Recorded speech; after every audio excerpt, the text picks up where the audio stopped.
Good morning, everyone. My name is Glaucia Martin-Porá. And I'm Ricardo Moreno.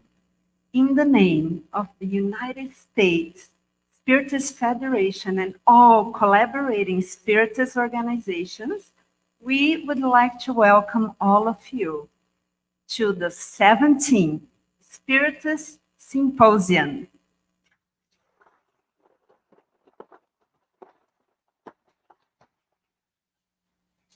Nothing better than having started our day, of course, with these beautiful songs played at the piano by Gabriel Macedo from Florida. Let's thank Gabriel with a round of applause, please.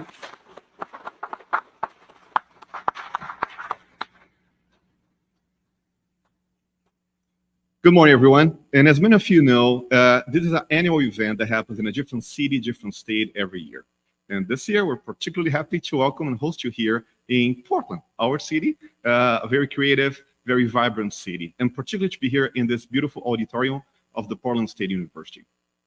The Spiritist Symposium is our national Spiritist event where the majority of the Spiritist centers and affiliated members join forces to work together and share experiences. This year, 43 Spiritist organizations across the U.S. have sponsored this event. We would like to thank the organizing members of the United States Spiritist Federation and the volunteers from Portland, Seattle, and many other cities and states in the U.S. And let's welcome those that came from far and from close to share this day with us. It is such a pleasure to be here together. And we also want to make sure to welcome those that are watching us online in the USSF Facebook page, YouTube channel, via the International Spiritist Council YouTube channel, and also listening it via the Spiritist Radio. We have, as Glaucia mentioned, people here from many states, but online we have people coming from all over the planet. Also very important to those online and those here, do send us your questions.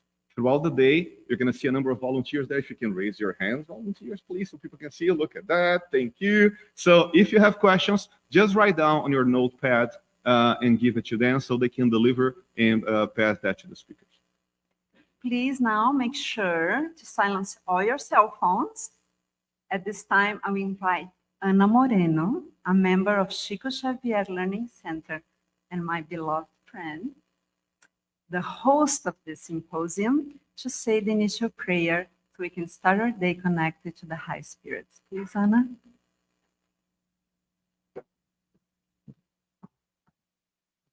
Good morning, everyone, and welcome. So at this moment, we know that we are not alone. That if we are here and see so many smiles and familiar faces, there are a lot of friends, invisible ones, that surround us at this moment. So I invite you all to close your eyes for a moment. Take a deep breath as we thank our dear Father, our Lord, for this opportunity of being here together during this day. We know that all the work that the benevolent spirits have done started way before we know it. All the planning always starts in the spiritual realm and comes to us. We ask our Father and all the superior spirits that the day may be blessed with peace, with love, fraternity. That at this moment, from the skies, luminous flowers fill this house, this place, and all the houses of everyone who is connected online. Because we know that there is no separation when we have our minds and hearts together. We ask our Master Jesus to inspire our speakers, our leaders of this day. May their word be easy, simple, May his love be shared with all of us. He that once said, "Be my peace with you." So that's what we hope for this day. As we re-energize our souls with hope, with love, with peace, and above all, with joy. Amen. Have a good day, everyone. Well, before we start our day of learning, we need to go through a couple of reminders here. So first, on the second floor, rooms 219 and 221, kids and teens are having a full day of activities and learning. For those of you who dropped your kids, there was some required forms you had to fill there. If you did that, well done, great, thank you. If you haven't, we do need you to go upstairs and fill those forms and take care of that now. So again, if you've done it, fantastic. If you haven't, please do that. I have one more reminder. Someone lost this phone, purple case. So in case it's yours, the phone is going to be with me sitting here as soon as I'm off stage. Representatives of the Spiritist Center in Portland and of many other groups from the US are here today. If you'd like more information about the Spiritist Centers, please ask the welcome desk, or you can speak with one of our local volunteers. And during the day, you have a lot of opportunities to mingle with a lot of people from many Spiritist centers. It is also a chance to share coffee, tea, conversation, buy books, a lot of great books out there, and also learning. If you feel the need for a private fraternal conversation, make sure to schedule that with the same volunteers. Are going to be very busy at the welcome desk as well. The schedule is on a first-come, first-served basis. So before we start our program, let's talk about books. During the breaks, you have the opportunity to buy great Spiritist books from different publishers. The USSF is offering a special 25% discount on all its titles as a special deal during the symposium. Make sure to check them out. Talking about books again, there are two very fresh books being released today by the USSF. One, The Spiritist Review, 1863, by Allan Kardec, and Mediumship by Teresinha de Oliveira. This book is the reference for the USSF virtual course entitled Mediumship 101 According to Spiritism. The course will be available on the USSF YouTube channel starting January 2024. Stay tuned. And remember, if you have any questions regarding the subjects exposed here throughout the day, write your questions down and give them to one of our volunteers. There will be 2 Q&A sessions. So you can check the program for the times and speakers, and you have a notepad and pen provided to you in your tote bag. So feel free to drop off your questions at the welcome desk anytime or to our volunteers again. Right? We see the pattern here. All right, and now to our program. In these challenging times, an increasing number of people are experiencing various mental issues. Spiritual beliefs, as we all live and know, and practices can provide a framework for understanding life's uncertainties, offering a sense of hope and meaning, even in the face of adversity.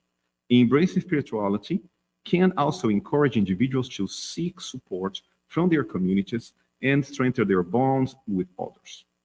By nurturing their spiritual well-being, people can better navigate the challenges of modern life and cultivate resilience in the journey. Let's talk about Spiritism now. Spiritism encourages individuals to view life's challenges as opportunity for growth and learning.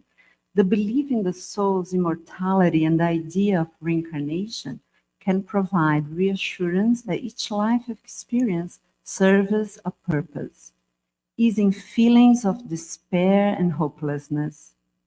Spiritist centers often provide supportive and non-judgmental communities that foster a sense of belonging and understanding for those facing mental health challenges. Spiritism can bring a profound sense of hope, inner peace, and purpose to individuals navigating the complexities of mental health issues. And as much as Glaucia and I are enjoying doing this, it's time for you to now listen to the experts. So we're going to go to the first panel, focusing on psychology and spirituality, Overcoming the Pains of the Soul. Just before I call the speakers, I want to remind you once again, do send your questions. At the end of the session now, at the next session, we're going to have a Q&A, and so we need the Qs to have the A. So please do send us your questions so people can have access to it. And as the facilitator of this panel, we'd like to introduce Marcia Trajano. Marcia Trajano is the president and one of the founders of the Solitude Center for Spiritual Living from Tennessee. A former board member of the U.S. Spiritist Federation, Marcia has taught and participated in several studies of the psychology book series by Joanna De Angelis. Currently, Marcia is one of the facilitators of the weekly program Psychology and Spirituality. Very in, of course, with the team here, aired by the USSF, and by Mansão do Caminho US channels. With you, Marcia. Welcome, Marcia, please.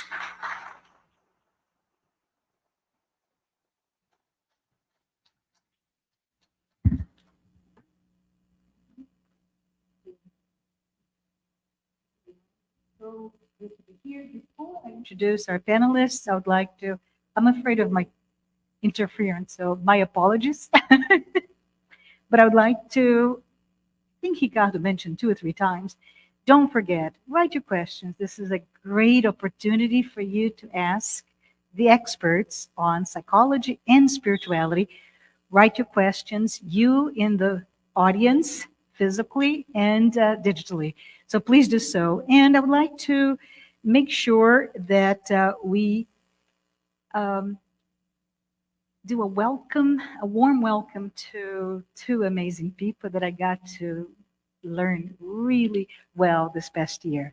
So Anahy, Dr. Fonseca, could you please come to? Thank you.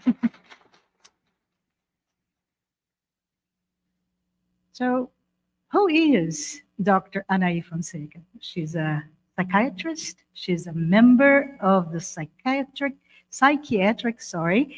Association Rio Grande do Sul in the south of Brazil, where she's also a coordinator and a founding member of its Department of Psychiatry. I keep messing up, sorry. Psychiatry and Spirituality. She's also a member of the Brazilian Psychiatric Association and of the section of religiosity, spirituality, and psychiatry of the World Psychiatry Association. She's a Jungian analyst, supervisor, and she's the coordinator of the Department of Analytical Psychology and Spirituality of the Jungian Association of Brazil.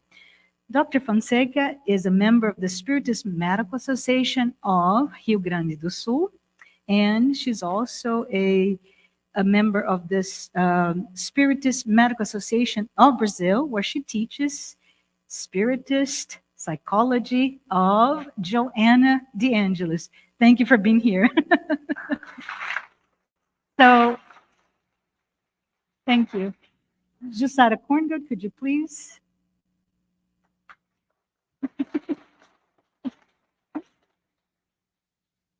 So Jussara, I think most of you know her, but for those who don't, let me go ahead and introduce her as well. Jussara is currently the General Secretary of the International Spiritist Council, and she is the Vice President of the United States Spiritist Federation.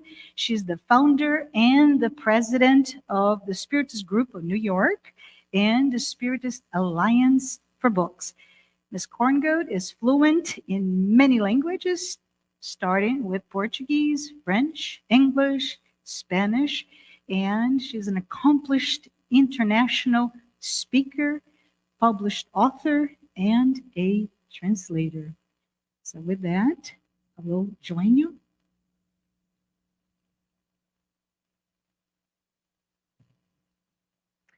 And I would like to take a moment to address what we're here to do. Is that okay? So before we start with questions and answers, I wanted to just, first and foremost, say it's truly a pleasure, it's an honor to be here. And I'm especially touched because if you don't remember, today's September 30th. what does it mean, September 30th? Well, it's the last day of Yellow September, a globally recognized month dedicated to mental health awareness and suicide prevention. So for us to be here as spiritists, as psychologists, psychiatrists, and human beings, it is really important to be here to have this conversation. So thank you. Thank you for this opportunity. And I'm here to really pause and ask all of us, what can we do? What can we do that will make a difference, not only this month, today, or future, right? What can we do? And I would like to just quote 5 little things that the National Institute of Mental Health will teach us. So I want us to really get that ingrained in our brain. So for you to know that you can do something at a minimum, 5 steps starts by asking. If the person needs to talk. Ask those difficult questions. Are you thinking about, right? Keep them safe.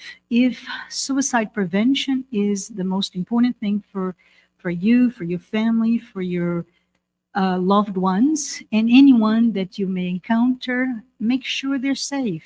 Are there opportunities for physical harm? Remove them, right? So it's one thing that you can do.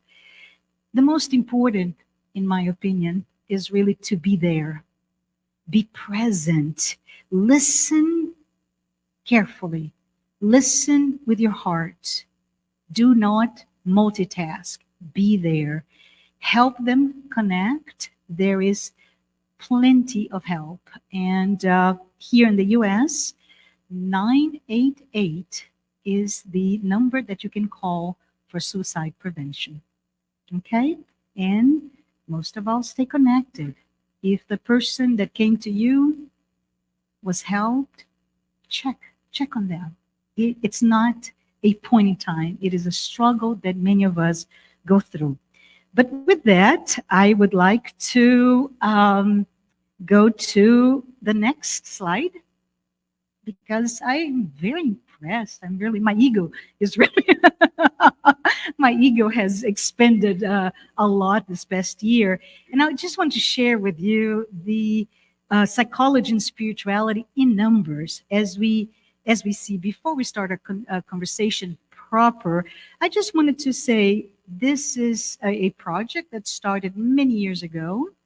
I was not even remotely close to being the picture, but with the mentorship of Divaldo Pereira Franco, most important with Joanna De Angelis as spiritual mentor, but also with Dr. Gelson Roberto in Anahy, Brazil. This project was born to bring the teachings, the point of connection between spirituality and psychology to the English-speaking public. So with that, we started what we call a podcast-like weekly conversations, and many of those who are here present have already been part of those conversations. And for you, I thank you. And we are here to share those numbers. It's quite impressive, if in my very humble opinion, right? When I look at almost 50,000 views in a year,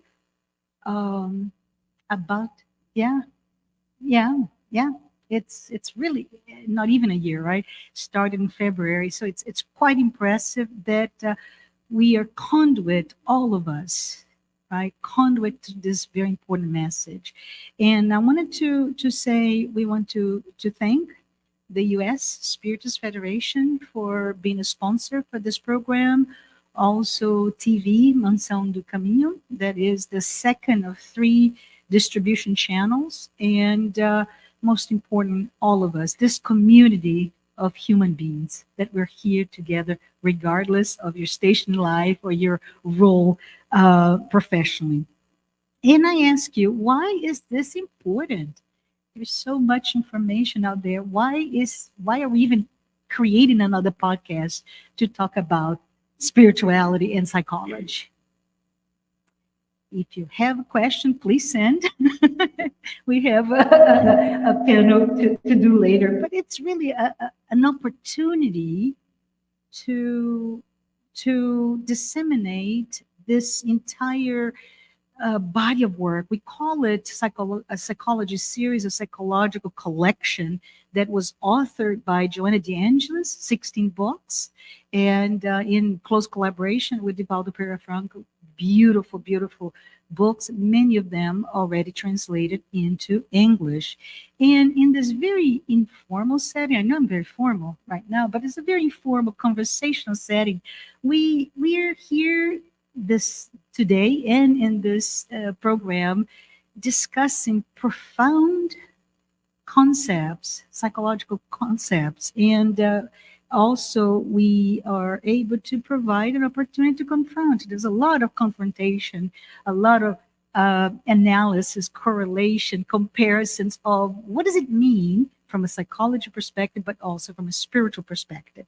So with grateful appreciation to the two of you and to all of those who contribute, let's go ahead and get started. So if you go to the next slide, as you can see here, we are, the two of you cannot see, but we are talking about, oh, that's right, thank you, Allan Kardec. We're talking about Sigmund Freud. We're talking about Carl Gustav Jung and this very amazing person, Joanna De Angelis, this amazing spirit. And we're also going to talk a little bit about this weaving through, not only historically speaking, the teachings that we have access, but also concepts such as spirituality, psychology, psychiatry, the very important aspect of what is the collective unconscious, and something that most of us don't think much about it, but the activistic heritage that we all carry. So with that, let's go ahead and get started. Are we ready?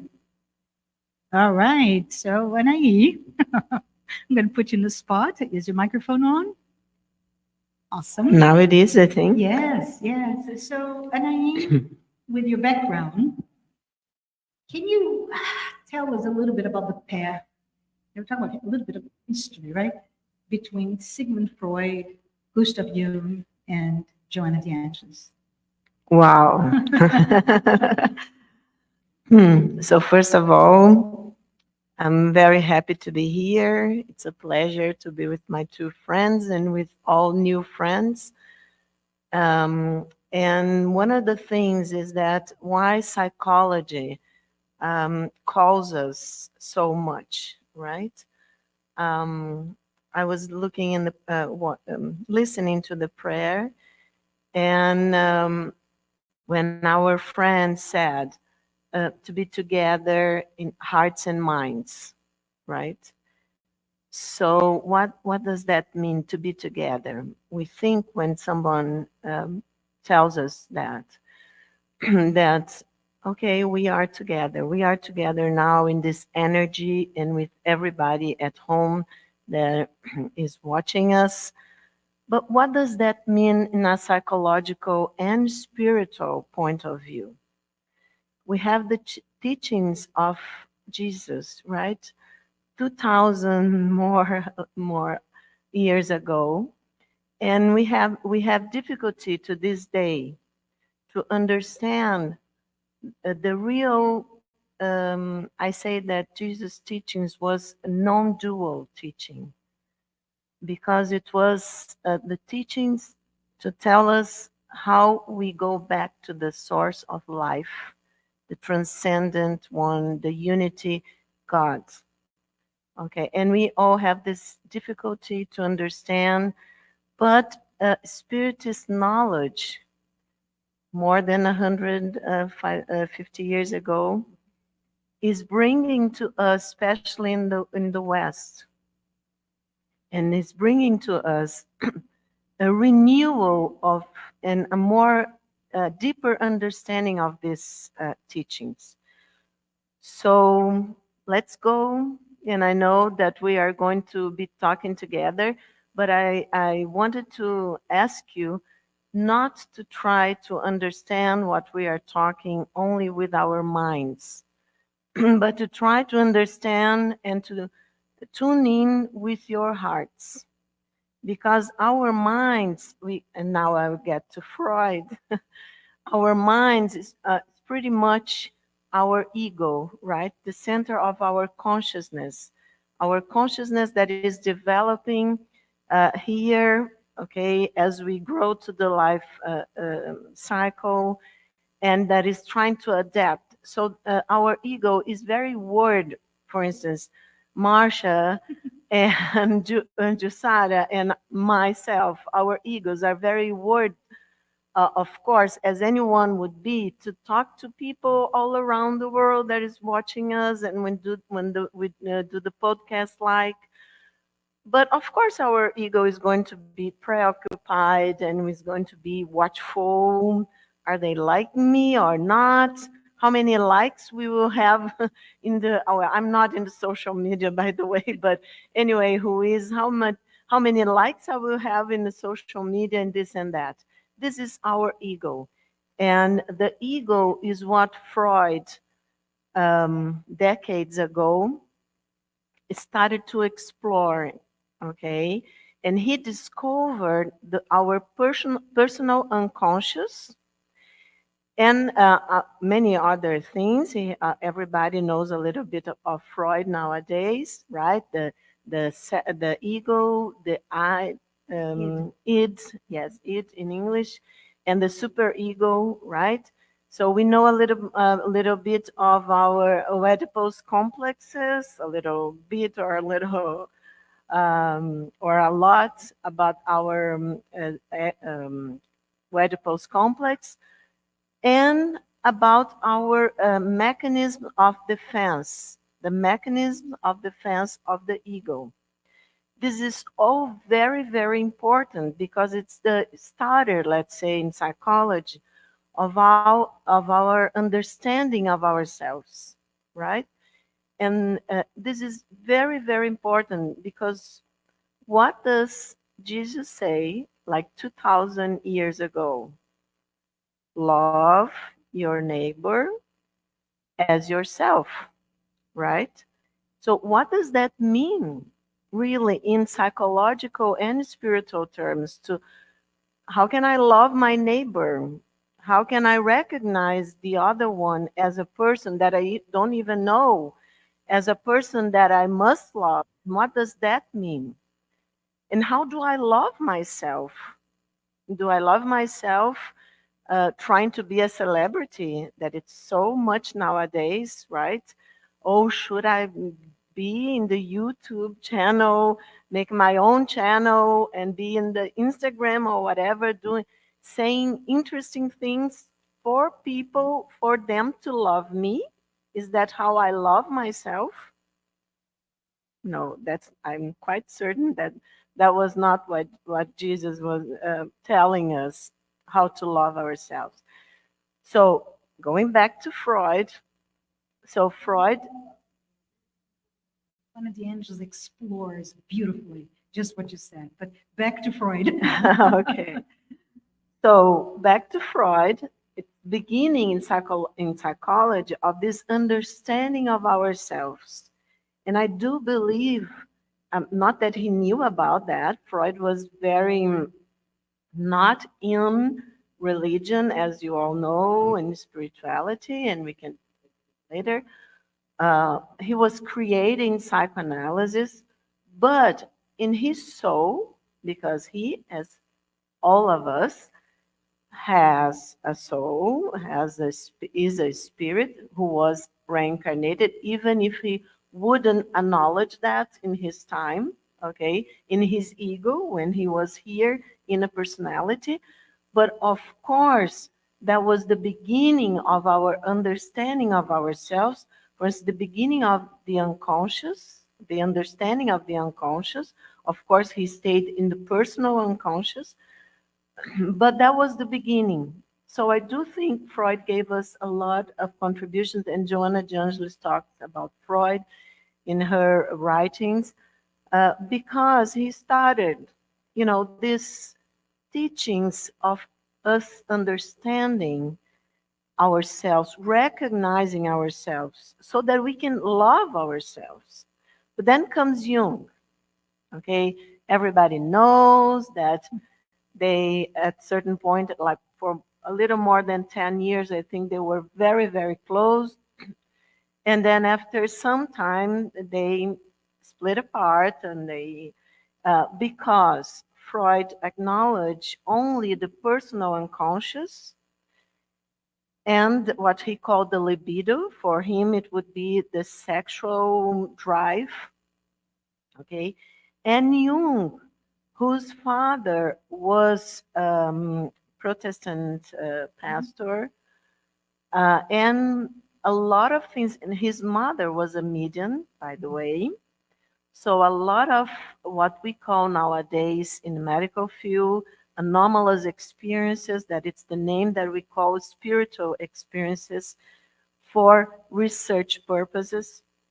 So a lot of those issues were happening in in Jung's life since childhood, his childhood.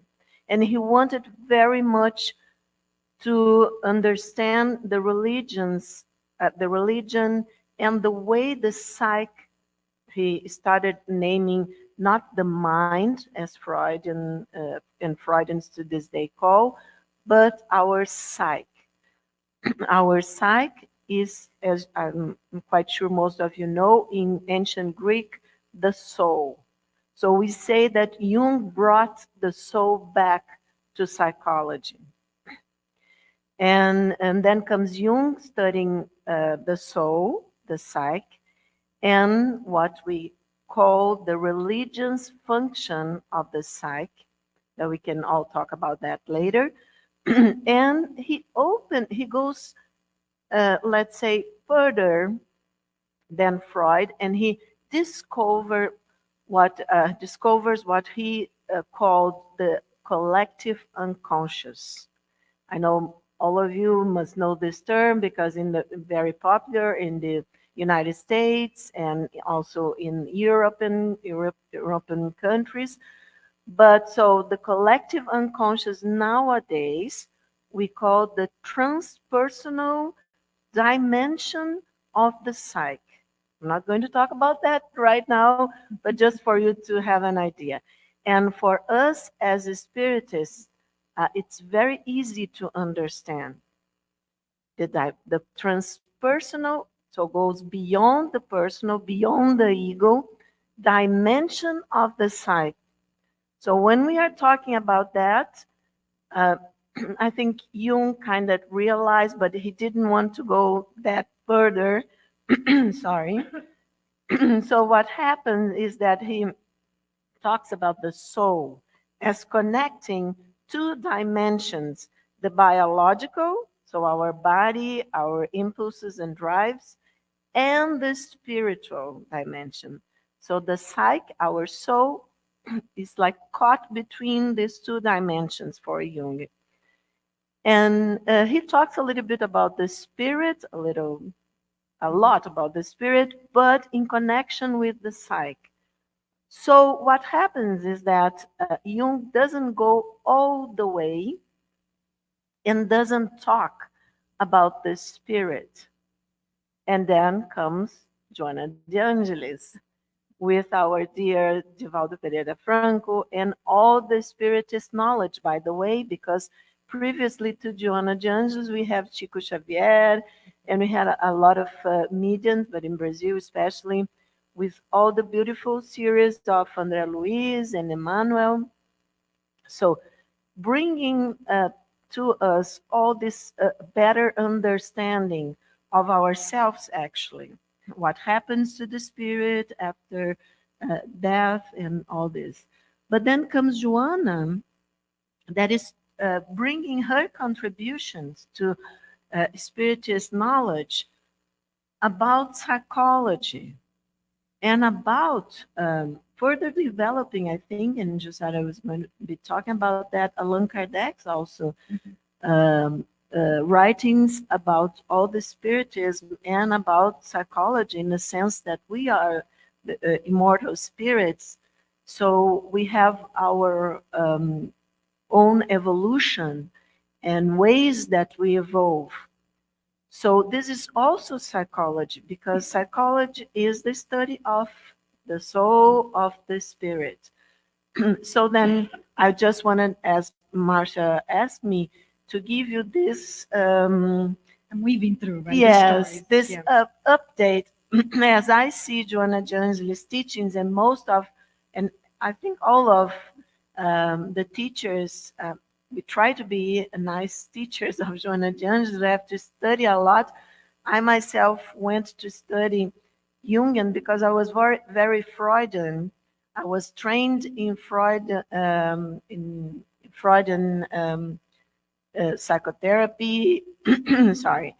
And because medical doctors, for us, Freud terms are very easy to understand, because it's the way that the medical personnel understand, looking always for symptoms, for what makes us, ill, and how we can fix that. But then comes Jung, and I actually enter in contact with Jung through Gelson's teachings in Joanna de Angelis. And then comes Jung, and I said, wow, I really in Brazil, I hope, and I know that here in the United States and in Europe, you guys study much more Jung, even as a cultural thing. But in Brazil, Jung, to this day, well, now we have the Brazilian Jungian Association and other Jungian associations, so we are getting there. But in Brazil, especially in medicine, we study a lot of Freud. And we even don't study Jung at all, So I started studying Jung with Divaldo, Joanna, and Gelson, and the other colleagues and psychologists. So I went to to be an analyst at my training because of Joanna de Angelis, not because of the medical field. And I'm very proud of that. I'm very grateful to this beautiful spirit. So I just wanted for this to start to give you that Freud for me is the study of the mind. Jung is the study of the spirit, the soul, the psyche, and Joanna de Angelis is the study of the spirit, all from the psychological point of view. Awesome, awesome. So we had that storyline, the timeline. But Jussara, I'm going to give you the amazing gift to talk to us about how does Kardec and Joanna de Angelis get together. So good morning, everyone. And first of all, I would like to acknowledge all of those that have made it possible for us to be here today. And when I'm talking about those that made it possible for us to be here today, I'm talking about incarnates and discarnates alike. We can feel the presence of the benefactors that have been accompanying us, that have been helping us to prepare this event and actually to set the spiritual tone so that we could reach more people that are going through the pains of the soul.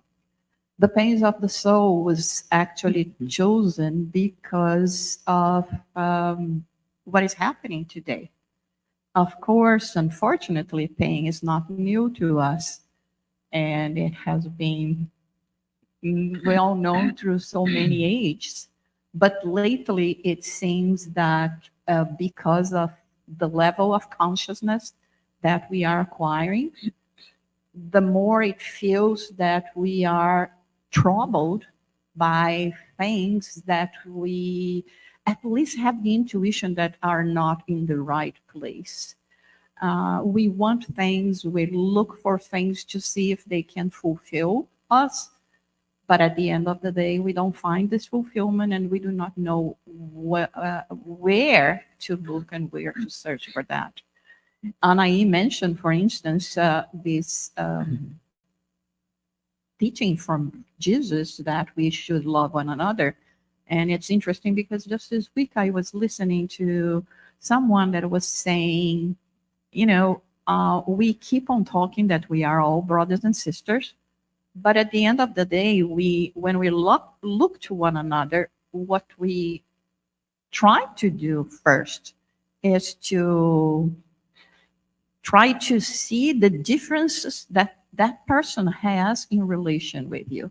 Instead of looking for everything that connects us, we try to pinpoint what that person has that is different from me and that perhaps is not going to be helping me.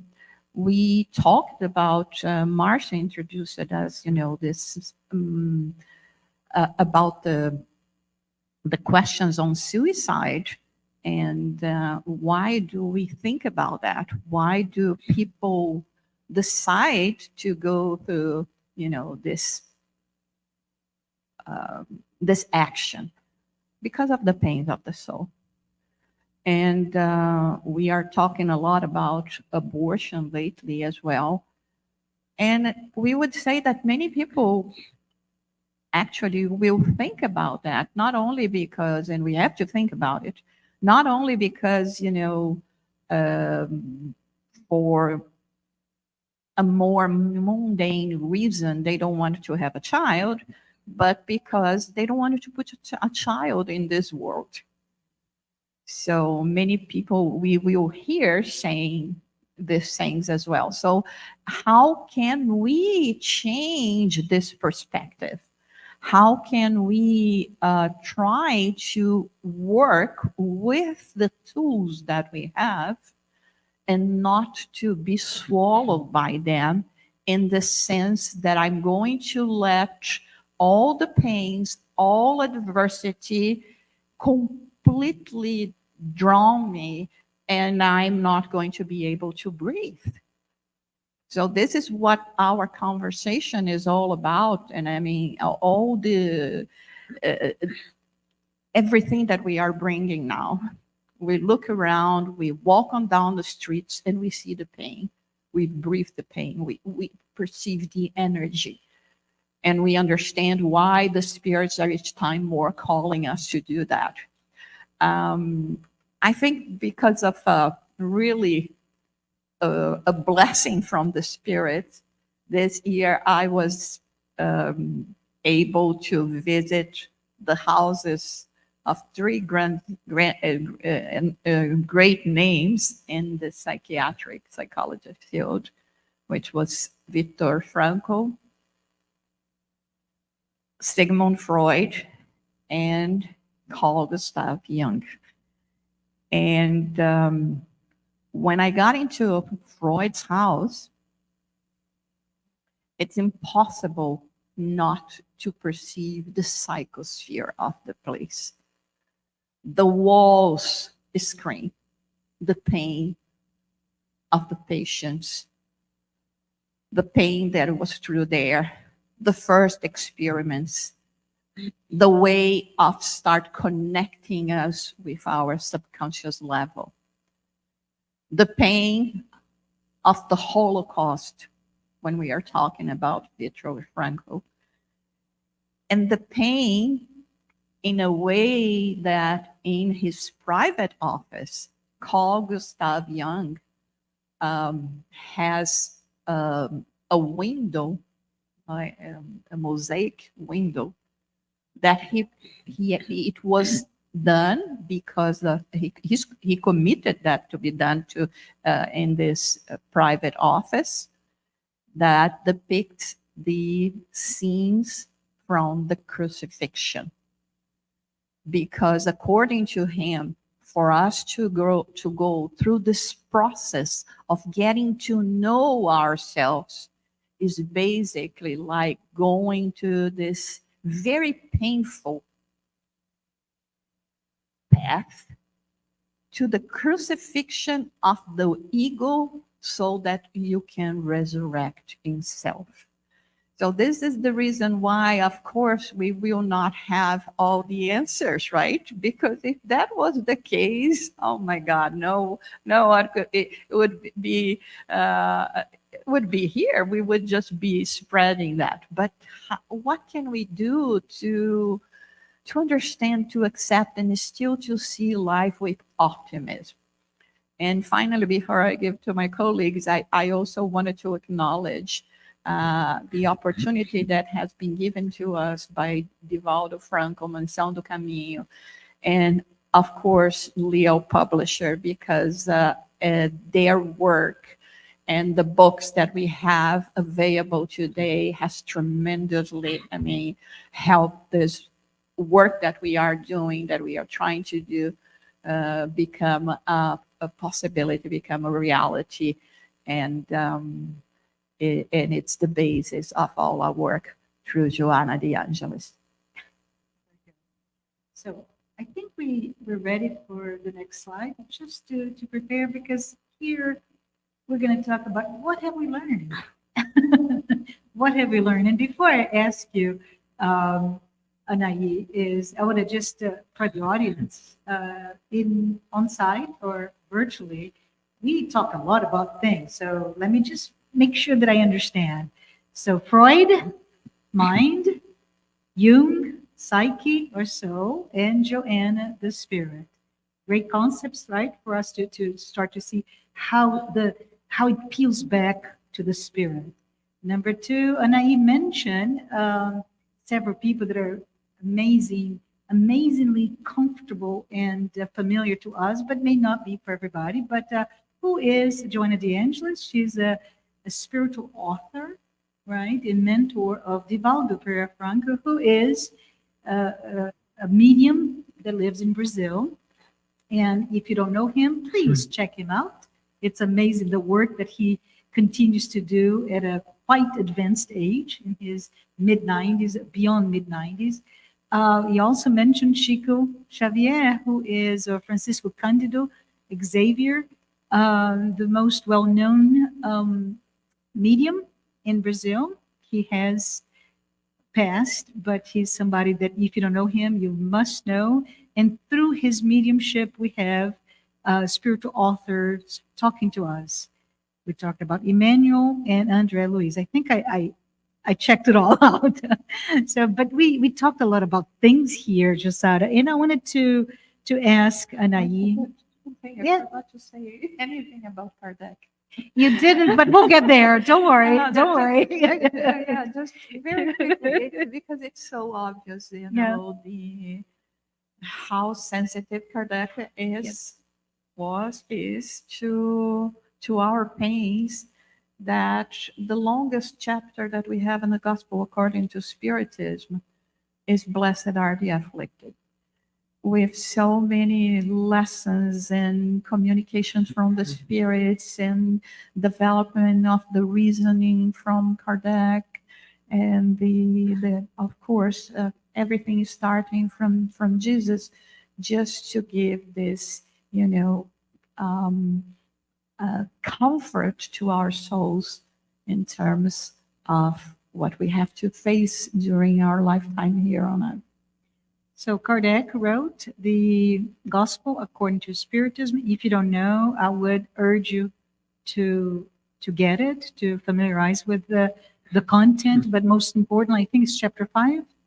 Yeah, chapter 5, Blessed are the Afflicted, which is a source of tremendous comfort to all of us. And I think I want to say this topic is not so hard for us, the pains of the soul, right?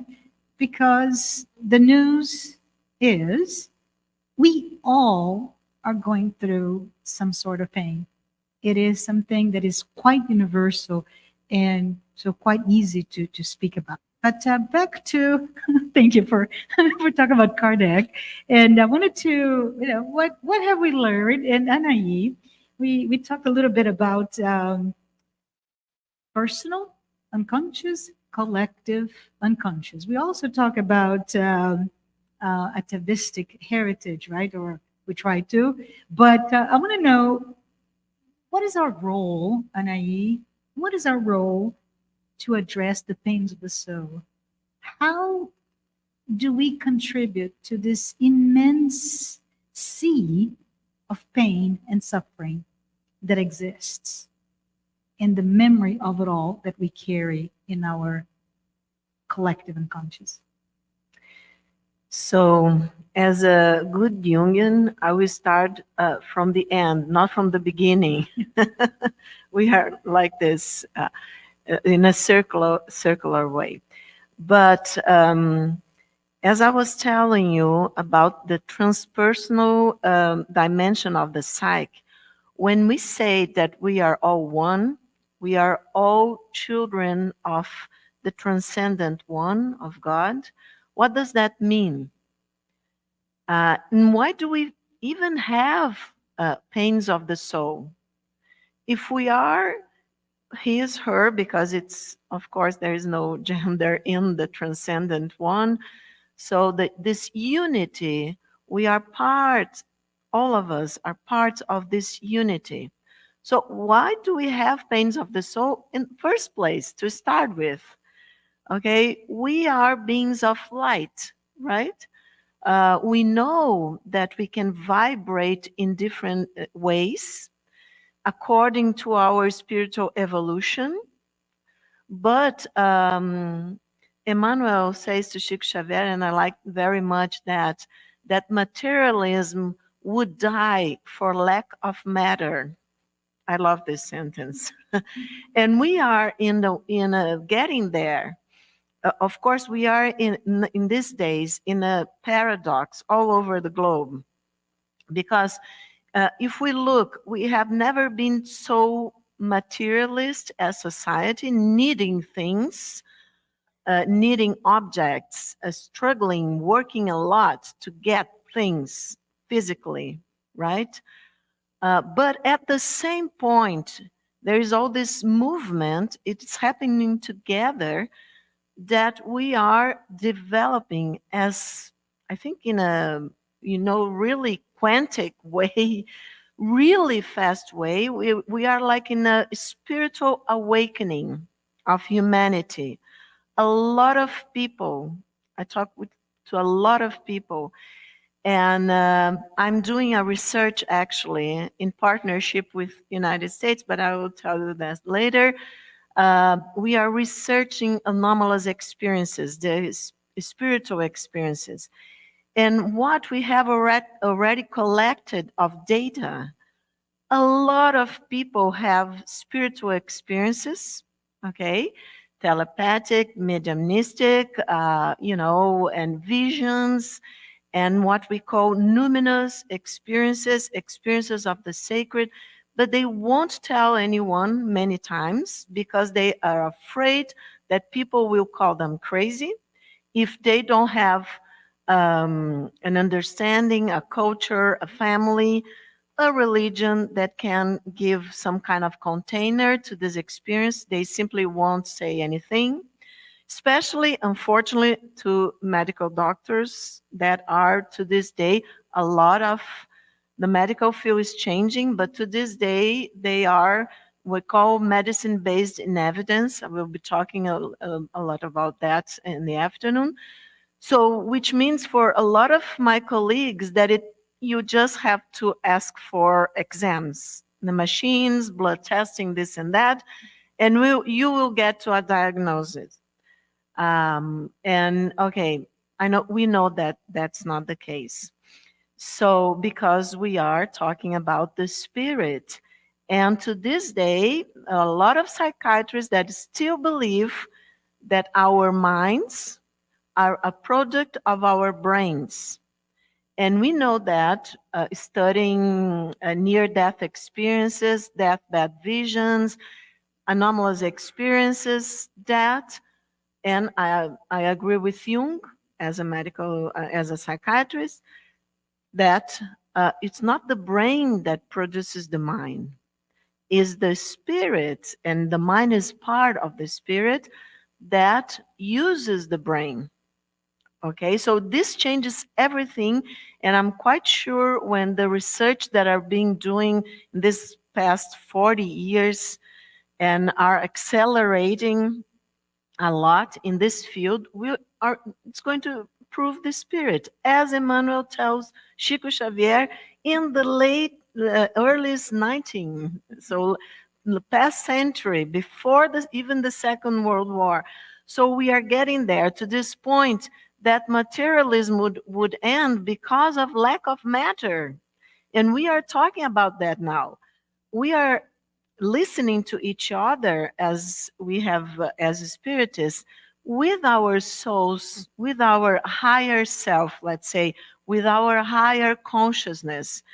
So we can see each other in a body of flesh here, in our personalities, and we get anxious, and we try to do the best we can with our egos. But at the same time, people, we are, especially in these days of transition of humankind to another level of vibration, we are each time more talking with our and feeling and perceiving things and relating to each other as in our beautiful young instrument and a musician here was playing the piano. Thank you so much for that. Because we know that the music, and especially the higher created music, right? The classicals, they immediately send us to another vibration, to the vibration of the spirit. By the way, that's all this music. And I have young people that work with me, and also I have a daughter and a son, and they say, "Mother, if you say that, you are going to be canceled. If you say that, you are going to be canceled." But what can I say? Classicals are classicals. So we know that they send us to another vibration. Okay. So what I wanted to, for instance, music. If we have pain of the soul, we don't have even to, consider Freud and Jung and all. We have just to connect, and that's Joanna. Even a lot of people start reading Joanna and say, wow, that's so difficult, because she uses a lot of Jungian terms. That's why we teach a lot of Jung before even reading Joanna, so that people can understand the concept of the self, the collective unconscious, and this and that. And what, coming back to your question, the atavic, so our inheritance as in humans. But so we don't even have to understand that much. We just have to start reading and asking Joanna and the mentors for help, and going ahead and believing that all this knowledge is not outside of us. Joanna is simply, and I know that Divaldo would agree with me, I can feel that Joanna and Divaldo would agree, that they are awakening our souls to a knowledge that it's not, don't have to go all through medical school or psychology school, or, even read all the books. You have just start reading to, rekindle the sparkle of light and understanding and wisdom that we have within our souls, our psyche. Why? Because of what Jussara was saying, that Allan Kardec brings to us. We are evolving spirits.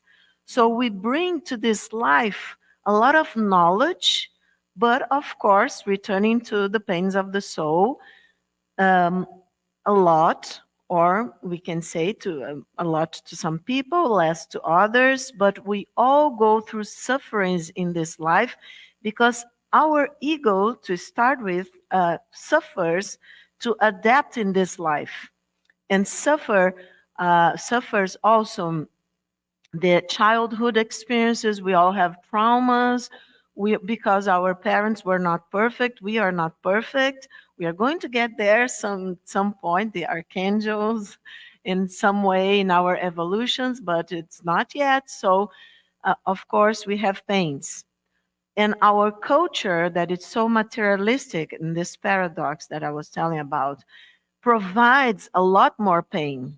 The social media for the young people that are here, we have a lot of research in psychiatry that are showing that, give a lot of pain, the social medias, to especially to adolescents and young people. Why? Because it calls for the ego to try to achieve something that many times it's not interesting to that person particularly.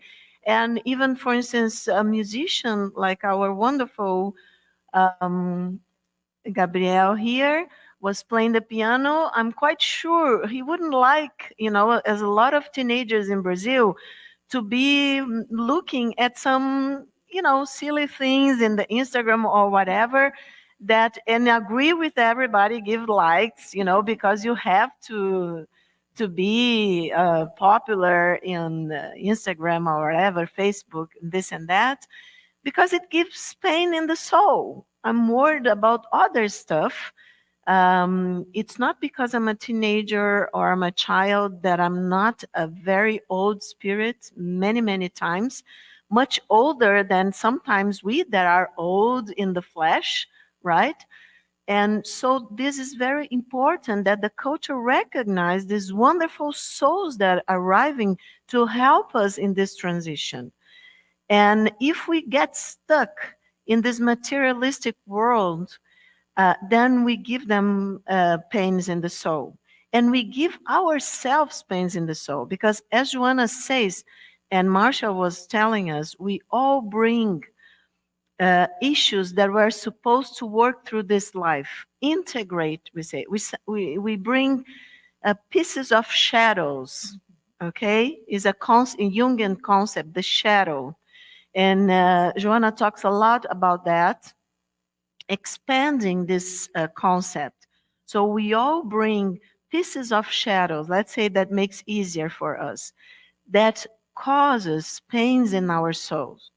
Is this shadow within all of us that cause all those shadows, that cause the pains of the soul, that are the cause. So our main purpose for reincarnation in psychological and spiritual way of thinking is to illuminate these shadows, to integrate them. Let's go back to Jesus. So to love ourselves with self-compassion, with forgiving ourselves, and also, as Jussara was saying, accepting. That's difficult for the ego. That's the symbol of the cross, okay? Different forces pulling us to, separate places. I talk too much and I want my colleagues to, but we can go further on that. So this is a very suffering state for the ego to create this consciousness about ourselves. That's why Jesus, to summarize, was saying, love yourself, understand yourself, forgive yourself, accept yourself, even your shadow aspects. Because if you do that, your light will get stronger. Thank you. We have 5 minutes. Jussara, can you wrap it up? And can you move to the last slide so that all of you can see, and I know it's small print, but those are all the references in Joanna's collection, as well as the nucleus of psychological studies. It's in Portuguese only, apologies. 2 books, as well as the new book, also in Portuguese, just published, Novos Rumos. Those are amazing resources just on this topic. So we can leave it there. Go ahead, Jussara, if you can wrap it up. Yeah, I was thinking while I was talking that I'll have to correct myself, because I said that there is no easy recipe for us to eliminate the pains of the soul. And actually there is one that Jesus taught us more than 2,000 years ago, which is love one another. So this is our goal, to love one another. But to love one another starts with the love of ourselves. And I think that every time we go astray in this path of understanding true fraternity, that we are brothers and sisters, and understanding that we are children of God, and start looking and pinpointing differences in other cultures, in other people, and trying to look for things that will set us apart instead of putting us together, we are going to be going through this path of experiencing pain because we have not achieved yet the meeting of our own self. Because when we go to the self, as we were explaining, understanding the soul. And understanding the soul, like Jung talks about, from the perspective of the spirit. So while I have a goal, which is to reach this stage in humanity, and I'm not going through that the way I should, I will be experiencing the pains that are the result of my poor choices, of me eliminating possibilities of learning and growing because I have prejudices. I think that this is not good for me. This is not the right way of conducting myself. This is not the right food. This is not the right language. This is not the right behavior. And the more we experiencing ourselves, the pains, we have in this case, by not going in a straight line, we choose to us a different path that will incline us to become more sympathetic to the pains of others, to have compassion. So I don't want to go in a straight line to the line of love. I will have to go through the line of compassion, meaning what? I feel the pains myself. And when I feel the pain and someone comes to me and reports that they are going through the same kind of troubles, the same kind of challenges, I know what they're talking about. I can sympathize. I can have compassion to them. So we can go in a straight line, or we can go, through this path that it is still very painful to us.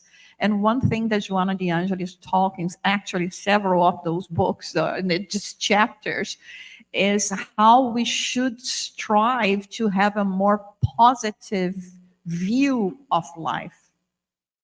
It's very much like when when we are looking, we look at life or at things that are happening, and we see it from a negative perspective or from a positive perspective.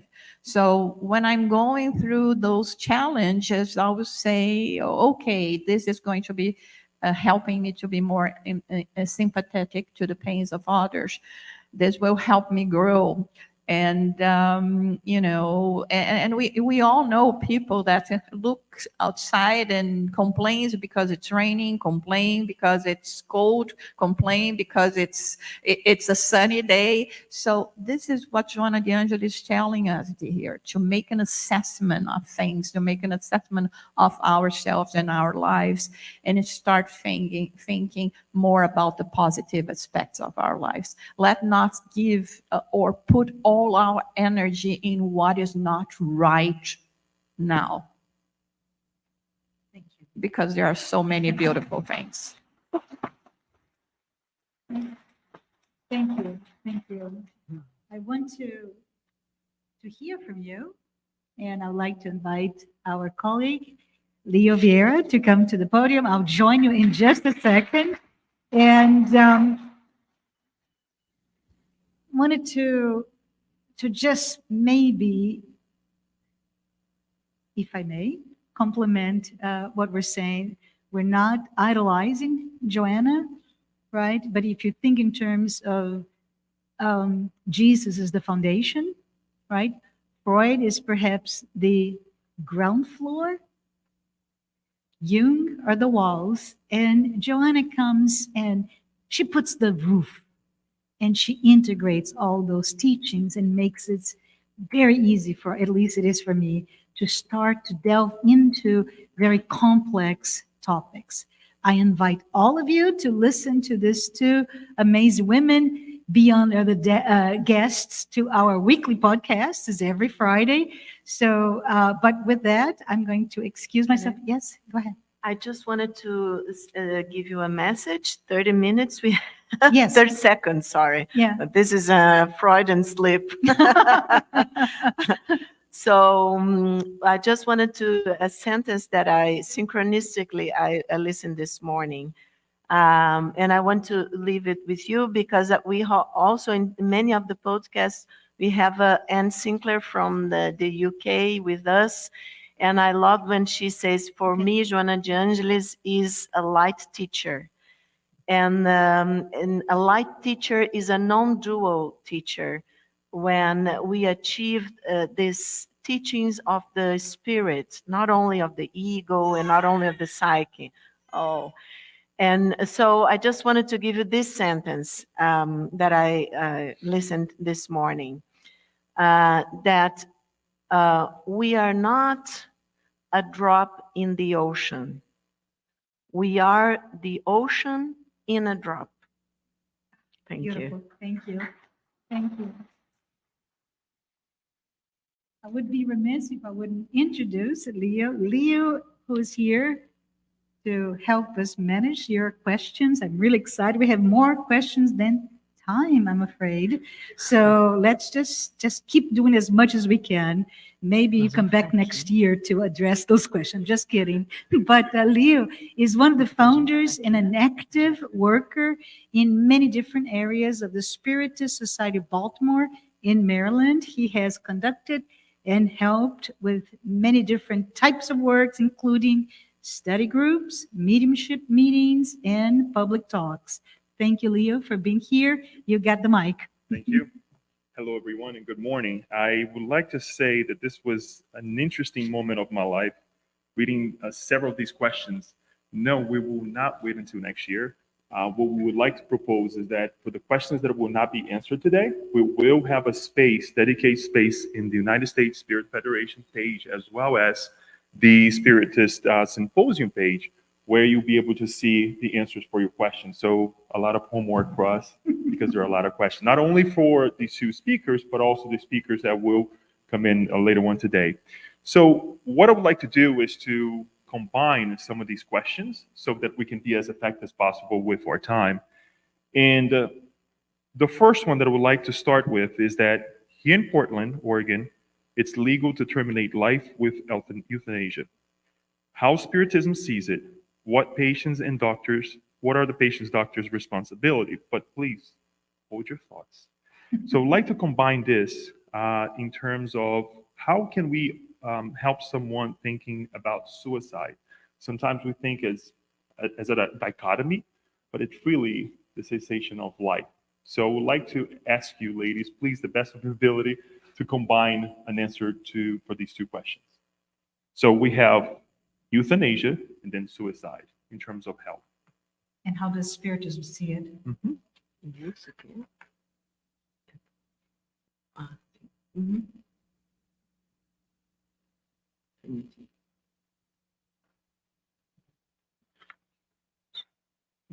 So I will address the second topic. As Anahy has mentioned, the more we learn about the reality of the spirit, the less we will find reason to give up on life, because you cannot give up on life. Life will continue whether with this body, this garment, or not. But one thing that I would like to perhaps to call the attention of all of you is it is not easy to recognize people that may be having suicidal thoughts. And looks can be deceiving. And I think that we should pay attention really when we are talking to people. There is this idea of being mindful of everything that we are doing. And one of the things is when we are talking to people, when we are talking to our friends, to feel their souls. Because sometimes, I mean, just let's think about Robin Williams, for instance, a very chatty, outgoing person in the public that would exhale happiness. And at the end of the day, he couldn't bear with the pains of the soul. So it's not just because the person is down or talking about it, that about contemplating suicide, that this can be an issue. Let's pay attention to those that are always smiling, always saying that everything is good, but deep down they are not that well. And I think Spiritism in this sense will help us to recognize that by truly paying attention and not just, flipping, like we flip pictures nowadays so easily, not really paying attention to the other. So every time we talk to someone, let's talk through the eyes. Let's try to get in tune with the same heartbeat, and then we will be able to recognize and not being afraid of talking about hope. And without realizing in a conversation with friends, we may bring so many topics that can put us down, and that could be the turning point for someone to get into this idea of giving up, of not seeing light and everything that we learn. And when we think about, the coming of Jesus to us, from our perspective today, how bad it was to live 2,000 years ago. How barbarians were here. But then come this light that believes in us, that tells us about the possibilities that we have. And so this is what we have to do, not, being the light ourselves because we are too small, but at least to be the messengers of this light and bring messages of hope so that we can go through whatever life is throwing to us with peace and more enthusiasm in terms of life and living. Yes, I just wanted to add in suicide that from psychiatric point of view, the research show that if you develop your spirituality, the rates of suicide attempts and go really down. Spirituality and also people's religions, if they give a container, the community that can help, but especially spirituality,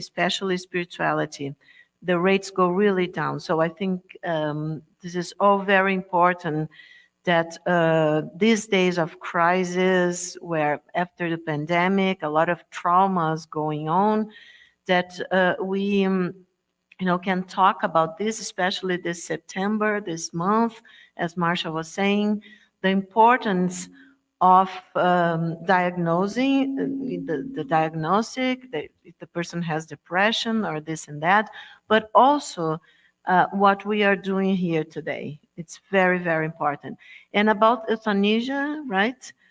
So from this spiritual and psychological point of view, there is actually not a way to justify it, okay? Because this would be okay from the materialistic point of view if we are just paying attention to the body and that we don't want our loved ones to suffer, and they are suffering pains probably, and okay, there is no reason to go on and this and that. But that's the materialistic point of view.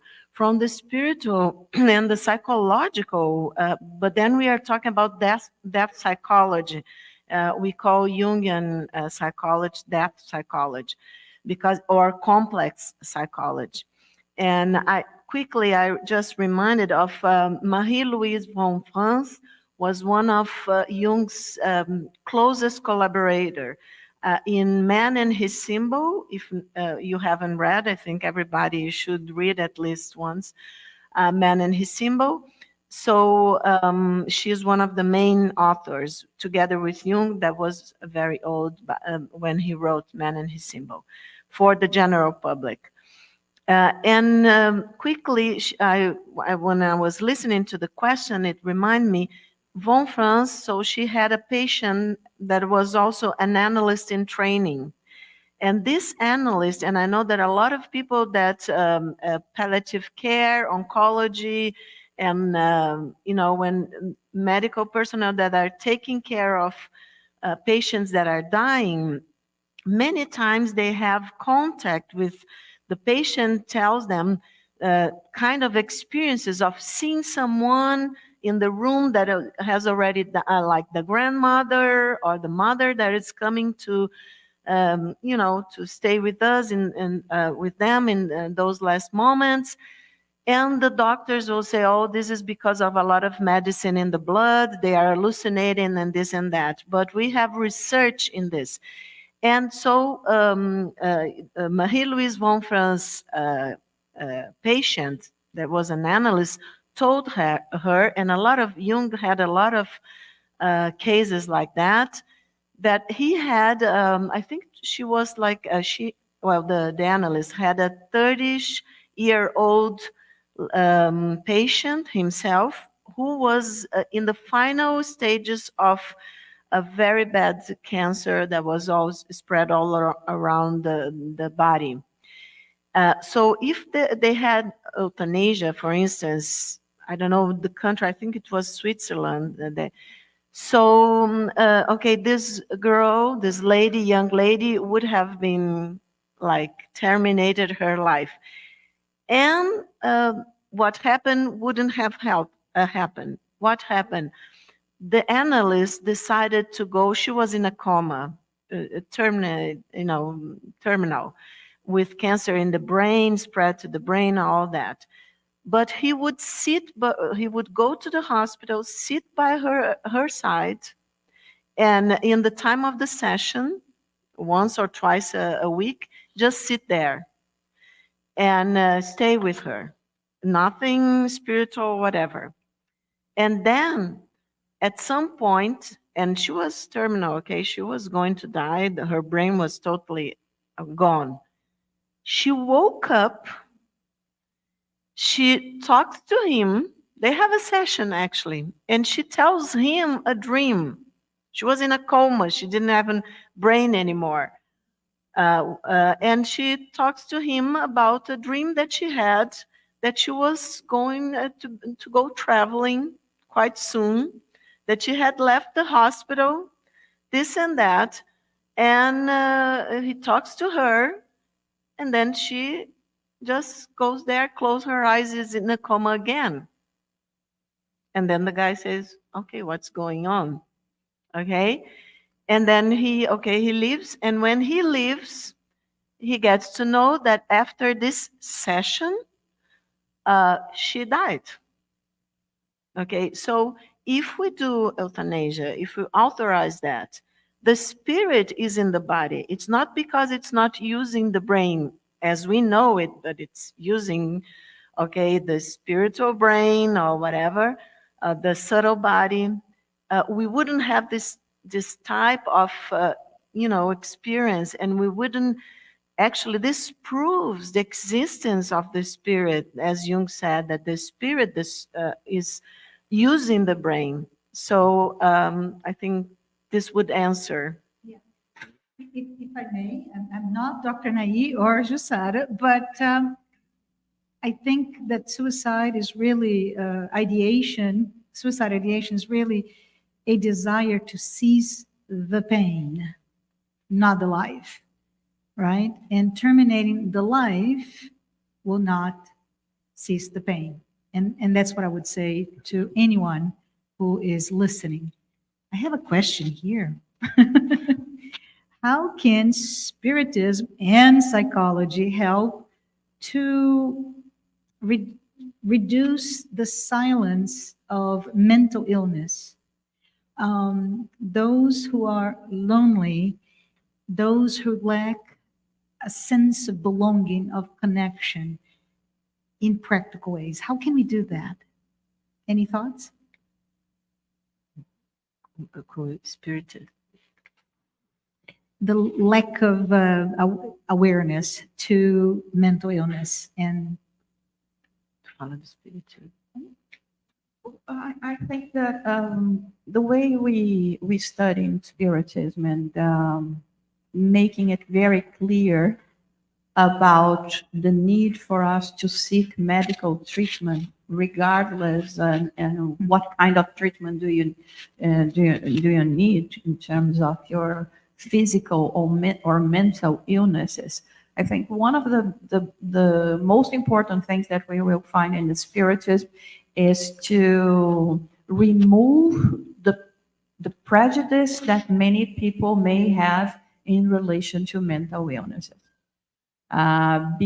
Because not long ago, few decades ago, people would hide their conditions on the fear of being labeled, and with that, perhaps compromising their life in society. Nowadays, I think we are living a phase that it's quite the opposite. It's like, what kind of medicine are you taking? What is your diagnosis?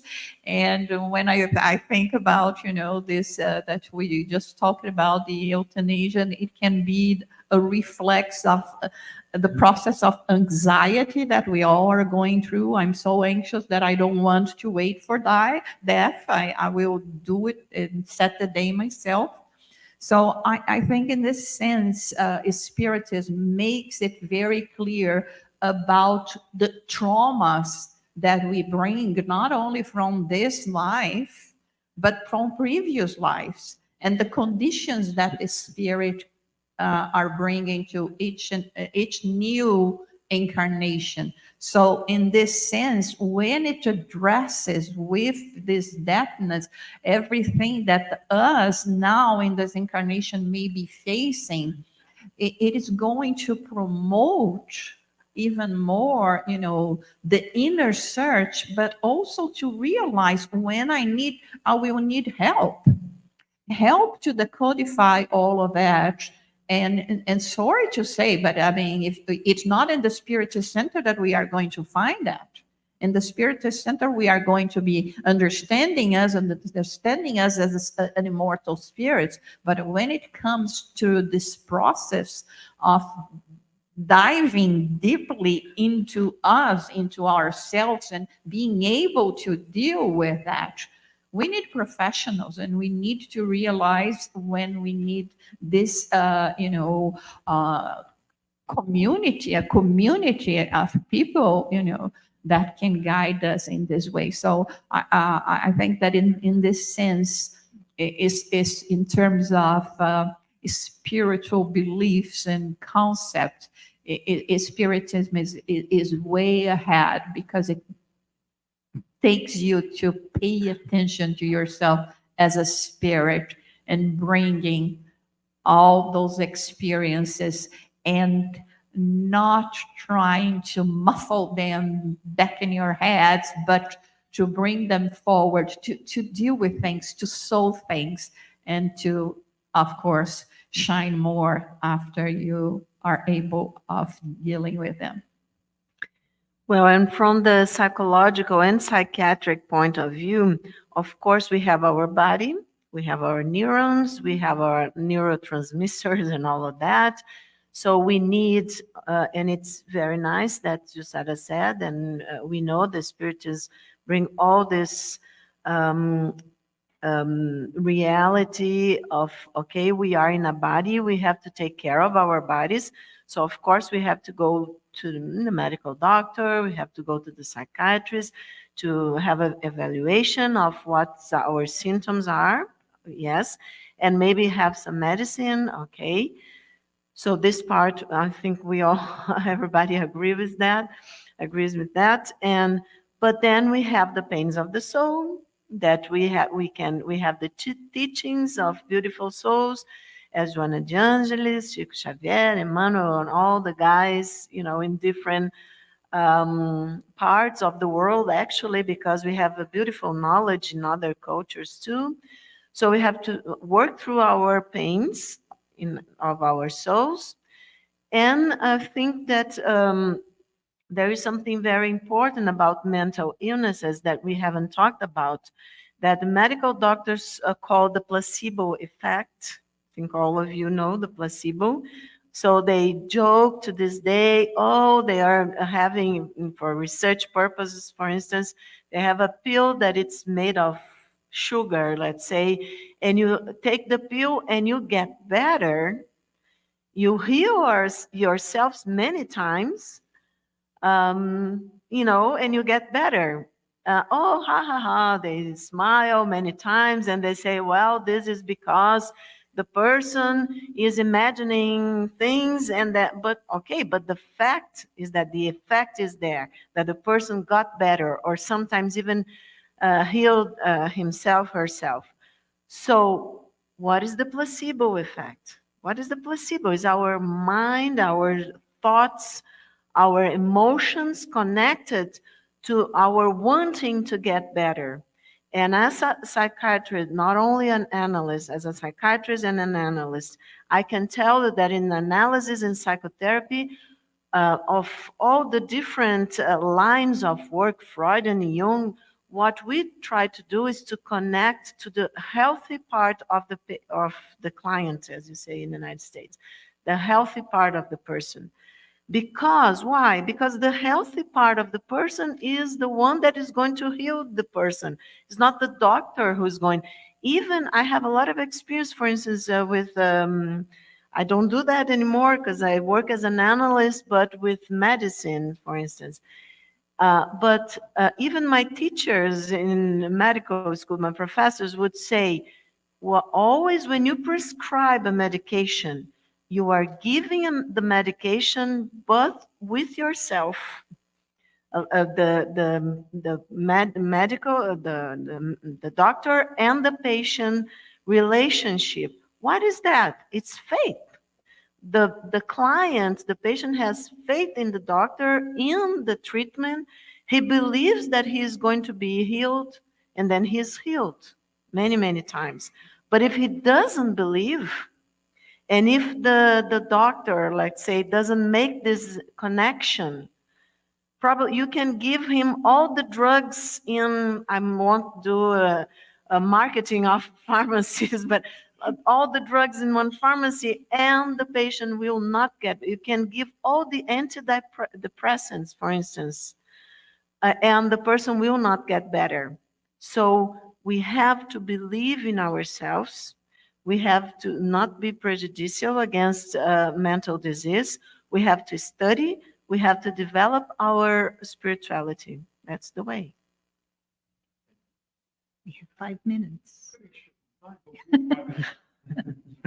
So I would like to do the same thing. I would like to combine a question that we received from the web and that goes hand in hand with another one that we received here. So I'll start with Luis Vilaca. He asks, how should us as spiritists comprehend and accept our pain with evolving dementia and Alzheimer's symptoms on close family members? So on this question, dementia and Alzheimer's, right? And then the question that we received from the audience is, how should we handle mental diseases, depression, anxiety in the family? The family member lives in a different city and we have difficulties to communicate often. We have tried psychologists, but the member stops going. So we have, once more, dementia, Alzheimer's, and obviously depression and anxiety in the family circle. The first question, can you? Sure. How should us as spiritists comprehend and accept our pain with evolving dementia and Alzheimer's symptoms on close family members? Okay, well, I have a mother that has Alzheimer. And we had an event in Assisi, and Jussara and Marcia were there. And I told everybody that I was watching my mother's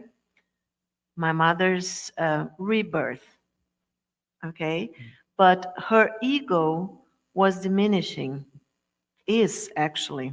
She can't remember the daughters, the grandchildren, and she has now very severe Alzheimer. But she has changed her personality in a way. I know that a lot of people that have people at home with Alzheimer or dementia know that. Sometimes the change is for worse. Well, they have to have medication. But in the case of my mother, was for the best. In a sense that she started giving thanks for everyone. She wouldn't do that when she was, she's a scientist. She was pretty much in. She worked a lot for development of a lot of people in intelligence in children and this and that. But she was caught in. She had a knowledge of that once. She told me when she grew older. She was caught in her ego. And this, I'm quite sure, gave her some suffering for her soul, okay? And I think Alzheimer and dementia, we as children of, our relatives or things that people that we love that have Alzheimer and dementia, we feel, well, my father, mother, or my grandmother or grandfather are not here, and I feel disconnected, and they can't feel me anymore. So I mourn them. I feel very sad. We should actually, don't cancel me, but we should be glad for them because their egos are diminishing and the soul is expanding and it's freeing itself from this life. That it's what this life or this personality, let's say, because life goes on. Spiritist tells us. So this is very important. I'm actually, of course, my ego suffers for. I'm not saying that I don't cry sometimes, that I don't miss my mom. This is my ego talking, but my higher self, my soul, is happy for her because I'm very grateful to the mentors, to the spiritual guides, because I know they are there helping her in her rebirth for spirituality and the spiritual dimension. So we are in this paradox, caught in this paradox. And the next question about mental disease, people with mental disease in our homes, right? Correct. Depression and Anxiety. That also gave me a hard time, people, because as a psychiatrist and an analyst, we have this, drive to heal everyone, to make everyone happy. I don't know if you read Pollyanna when you were young. I did, and I was a joke in my mind. And somebody told me, oh, this is silly. The girl is always trying to see the best. And then I heard from a great spiritist friend, Anahy, it's very hard to be positive. And I said, yes, it's very hard, but we struggle to be like Pollyanna. But in a sense, so going back to the question, if you have people that suffer, and sometimes we are responsible for them because we have children and we have to watch them, that all this problem with teenagers, for instance, in this world of ours with crisis after pandemic, stuck in the computers, in video games and stuff like that, sometimes violent ones. And we want to take them to a psychologist, to the psychotherapy, and we can't because they are not children anymore. So 40 seconds. So what I can tell you, acceptance. We struggle, we can give the best advice, we can give them books, we can talk to them, but you have to accept that people, each one of us, are in their own, in his, her own path to evolution, to spiritual evolution. Even sometimes we are not going to be able to reach them. We would like that, but we won't be able to. So accept that everyone has his, her own path of evolution. Don't, don't put in yourself the burden of other people's, even, I know this is hard because I also have children, even if it's your own children, you are not responsible, you do the best you can. The responsibility is of the spirit. The struggle, the strength has to come from within. Do the best we can to advise, to send links, to talk, especially if it's teenager, the person in the family, but accept that we all have limits and that we have to respect other people's evolution.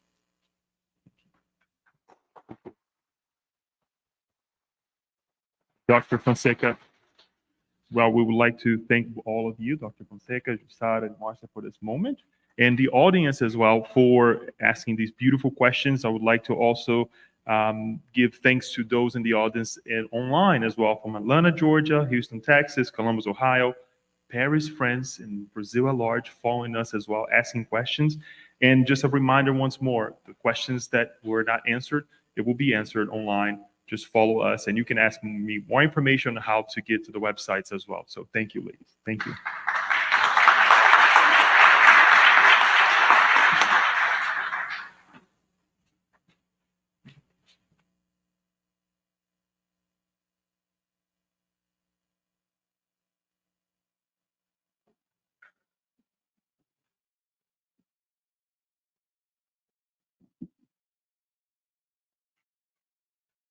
Everyone, how's everyone doing? Yeah, how amazing, right?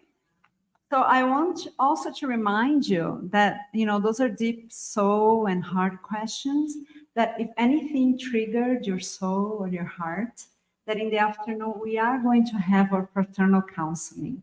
So please reach out. As mentioned before, we are, the ocean in a drop. So let's be that ocean. This is the goal for this wonderful symposium. So thank you again. So also make sure to follow the psychology and spirituality programs on USSF or Mansão do Caminho YouTube channels every Friday with a new episode.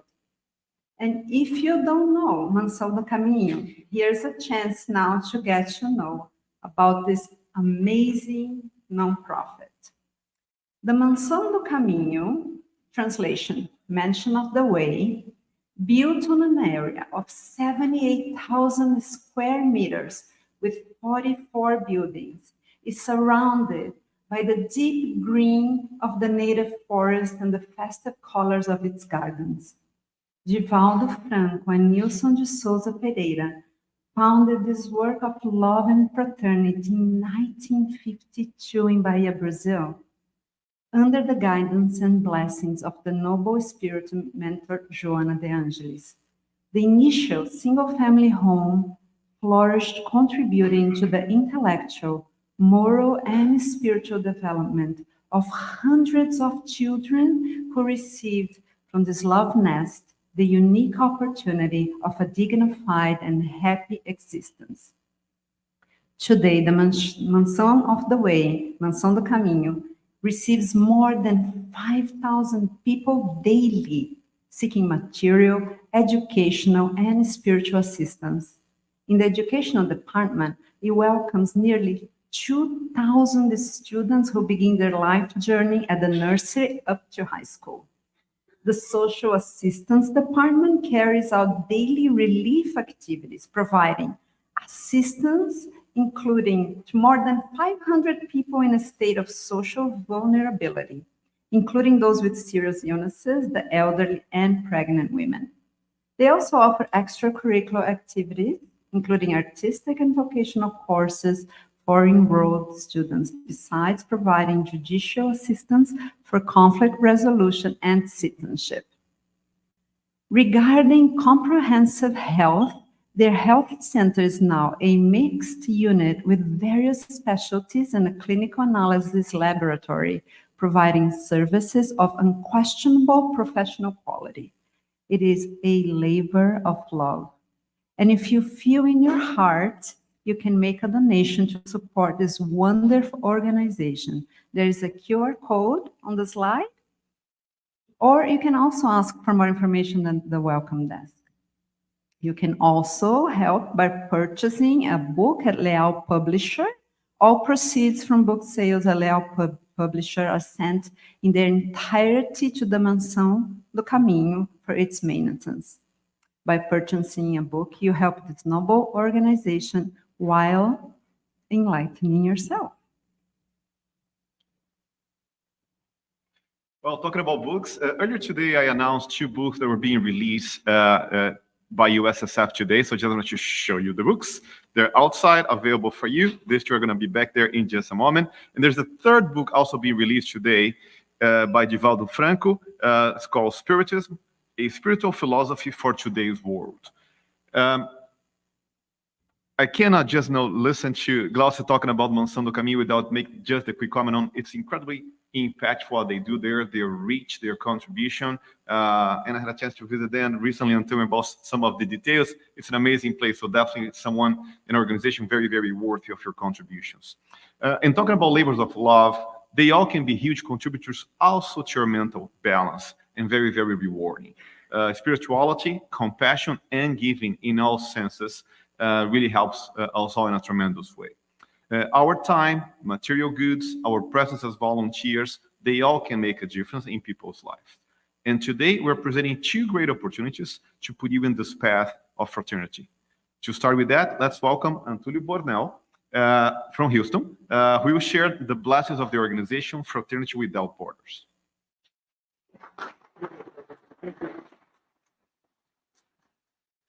Hello, everyone. Will you help me to recall one of my fondest memories of this year? Yes? So when I say Jumbo, you answer back to me, Jumbo Sana. Okay? I say Jumbo, and you say Jumbo Sana. Okay? Let's go. Jumbo.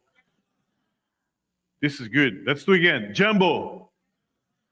Thank you very much. This is how people in Malawi, they cheer each other in the morning very kindly and cheerfully when they say good morning. And why this is one of my fondest memories, because when Christina, my wife, and I went to with a caravan of Fraternity Without Borders in Malawi, we could feel the real meaning of fraternity. Malawi is one of the poorest countries in the world, and they agreed with the United Nations to host a refugee camp in Dzaleka. And this camp was originally designed for 10,000 people. Now they have 56,000 people. Half of them are children.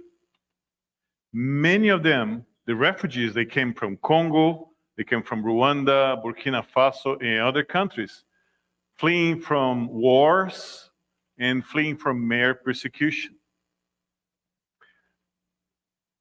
The women, many of them, they lost their husbands because they're killed or because they left their homes, but they never leave their children, never abandon their children. And what they refer to as luck, when they say, this is my first children, my child, right? This is my first luck, my second child is my second luck. Unfortunately, because they're not allowed to work legally in Malawi, many of them has to prostitute themselves to provide their families. Fraternity Without Borders started a program called Mothers of the Field, and just by the Dzaleka camp, where the mothers can work in the crops, take their children to the schools, get a salary, and the most important thing, get their dignity back.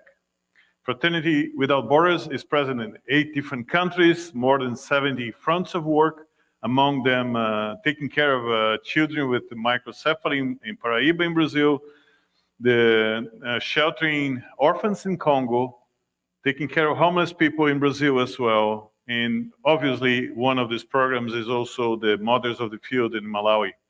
So if you have the chance, there's a booth over there. You can get your book, a nice shirt like that. as well. Sponsor a family, volunteer, or join a caravan. Thank you very much.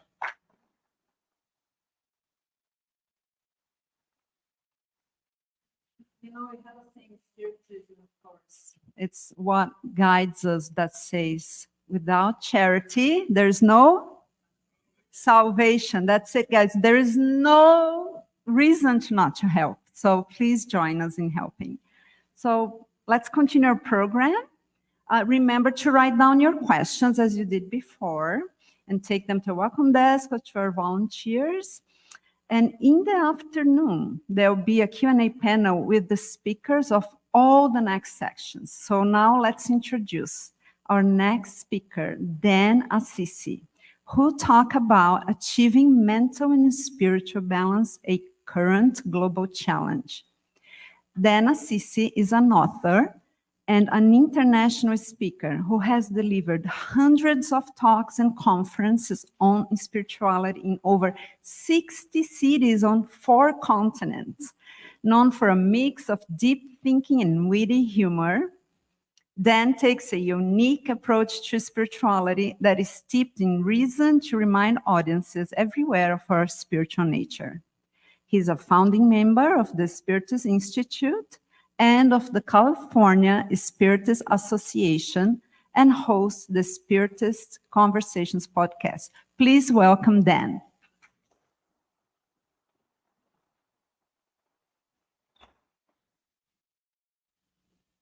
Good morning, everyone. It is a pleasure to be here with you today. And I also understand that I am the last person between you and lunch. So, if you bear with me for the next couple of minutes, we are going to be able to talk about an important topic, achieving mental and spiritual balance, which is something that I know I could use a lot of help with. So you're ready? All right, okay. Let's get at it. And let's be honest, the world is going through a rough phase.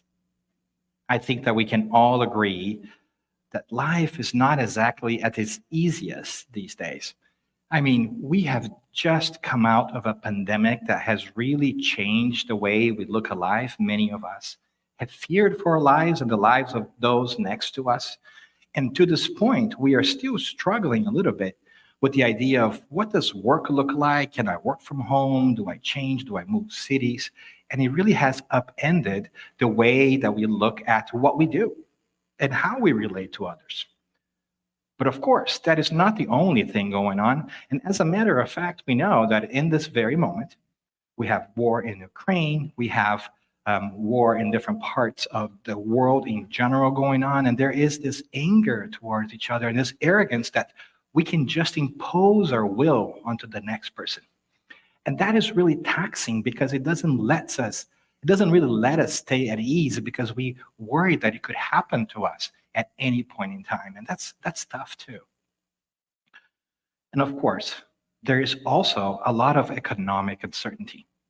We are worried about inflation. We are worried about our jobs.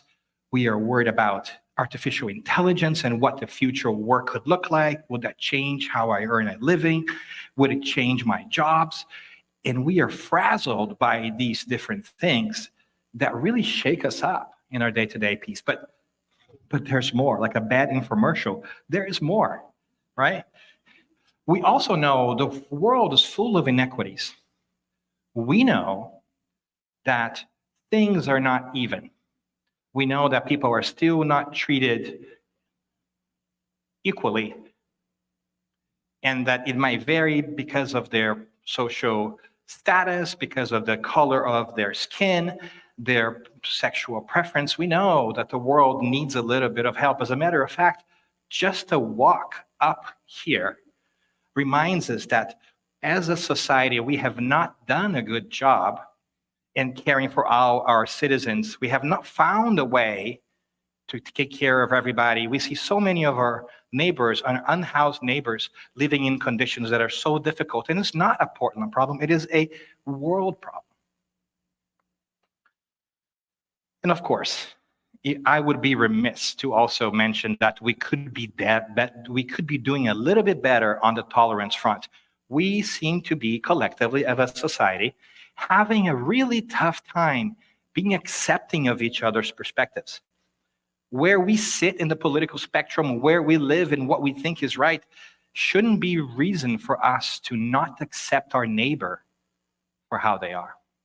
And all these things going on at once are really tough. I mean, to be honest, just talking about this gets me a little anxious. Gets me a little bit worried. How about you? So I can understand that if this is all we are seeing every day, it will knock us out of our perch. It will stay in our minds in such a way as to bring us a little bit of unbalance. And so what is it that we could do to be able to understand how to navigate all these things? Are there lessons?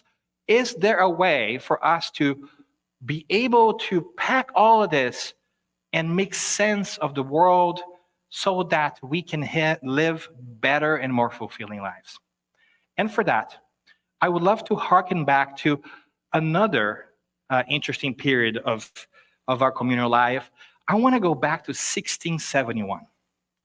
And in this particular time, I find very interesting because it was just a couple of years before, in 1666, that the Great Fire of London took place and basically wiped out 3/4 of the city of London. A little oven that was left on and bakery and pudding laying that caught fire in all the houses and brought great destruction to a city.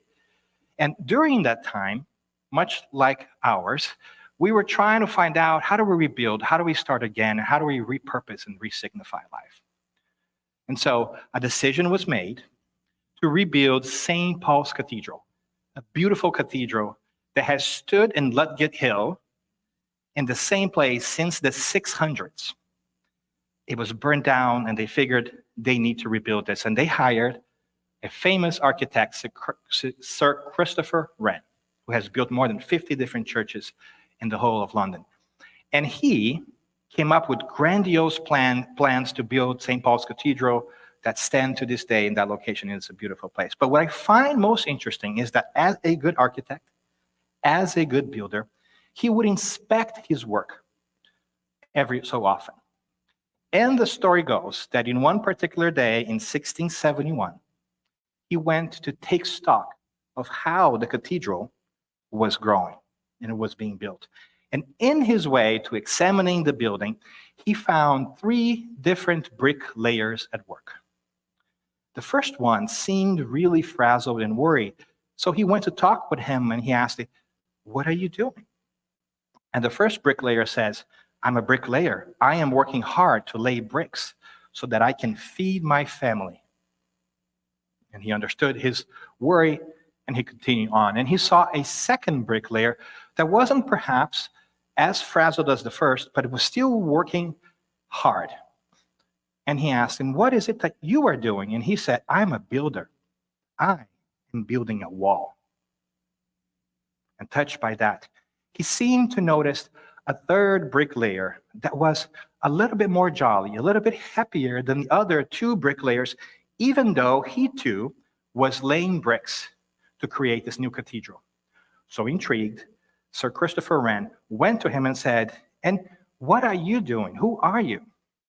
And the third bricklayer turned to him with joy and a smile in his face and says, "I am a mason, and I am building a cathedral to the Almighty." And that is such a powerful story and is so emblematic of our days because the 3 of them were laying bricks. The 3 of them were working on the same project. The 3 of them had the same role, but they were in vastly different worlds. Because the way that they saw their work and how they went about this dictated their whole perception of what the task was in their role in the world. And I wonder if there isn't a lesson in there for us in this time and age, as we are also trying to rebuild our work. Who are we? Are we laying bricks? Are we building walls or are we constructing a cathedral?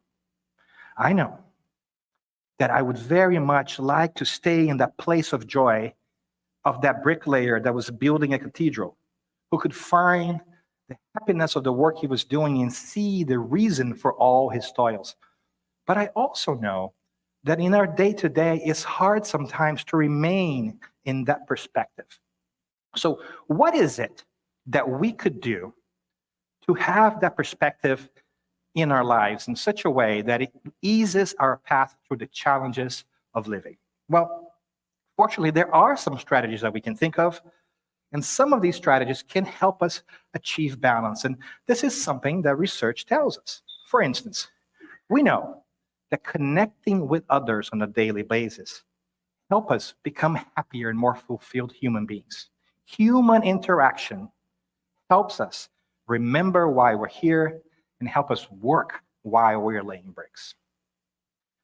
We also know that being physically active, it's important. Research shows us that if we're in a funk, that if we're being a little bit tired, morose, a little bit sometimes depressed, that physical exercise will release hormones and endorphins that will help our body not feel trapped, but see different possibilities and contemplate the world in the better place. So physical exercise is also a component that could help you in your mental health quest. But there's more. We also know that learning new skills, doing things differently, helps us get out of our rut and helps us see different things and feel like we're going places and that we're growing. And that also aids us in our quest to maintain our balance and understand that we have an important role to play, that we're not just laying bricks, that we're building something. But we also know, this is where it gets really beautiful, and this research tells us that when we give to others, when we volunteer, when we help others, even when we are not feeling so great ourselves, we begin to feel better because we are able to take a step back from our condition and understand that there are other people also going through things, and our pain is lessened for that moment. And here's the beautiful thing, I think. We begin to realize that even in our darkest moments, even when we are struggling, we can make a difference in somebody else's life. Even when we are at our worst, we have something to give to the universe. Even when we don't know what to do, we can help build a beautiful cathedral. And a fifth tip that is also research-based is it's important to pay attention to the present moment, to where we are, to be where our feet are. Not thinking about what happened yesterday and how I messed that thing up or I got it right. Not worrying about what's going to happen tomorrow. Of course, it's good to take stock and reflect, and it's good to plan for the future. But it's important to be here where you are so that anxiety and angst doesn't take the best of you. When you are here, you remember that you are okay. In this very second here, whether you're in this auditorium or you're watching us, you are okay. So take a deep breath in, be here, and be mindful of where you are. And that is a wonderful moment. In fact, these are wonderful strategies, but without application, they might mean nothing to us. So why don't we practice a little bit? Let's get you moving. Let's do this. Go to someone who you have never met before. Introduce yourself. Say, hey, I am Dan. I'm from San Diego. And offer something of yourself. And I'm here because this, or my favorite color is this. And we'll take a moment. Whatever it is, give something of ourselves to others. Go.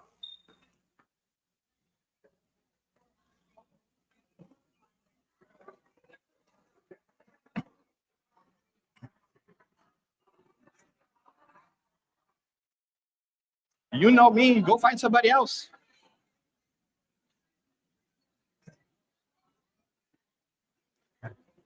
Can you keep it up? Hello.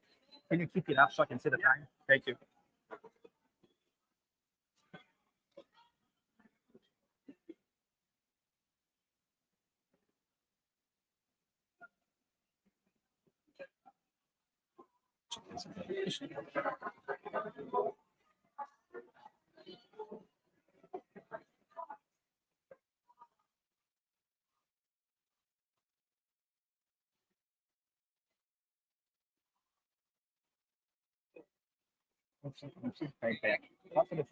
Levanta ele no seu colo para poder amanhã. Então põe ali no chão se quiser.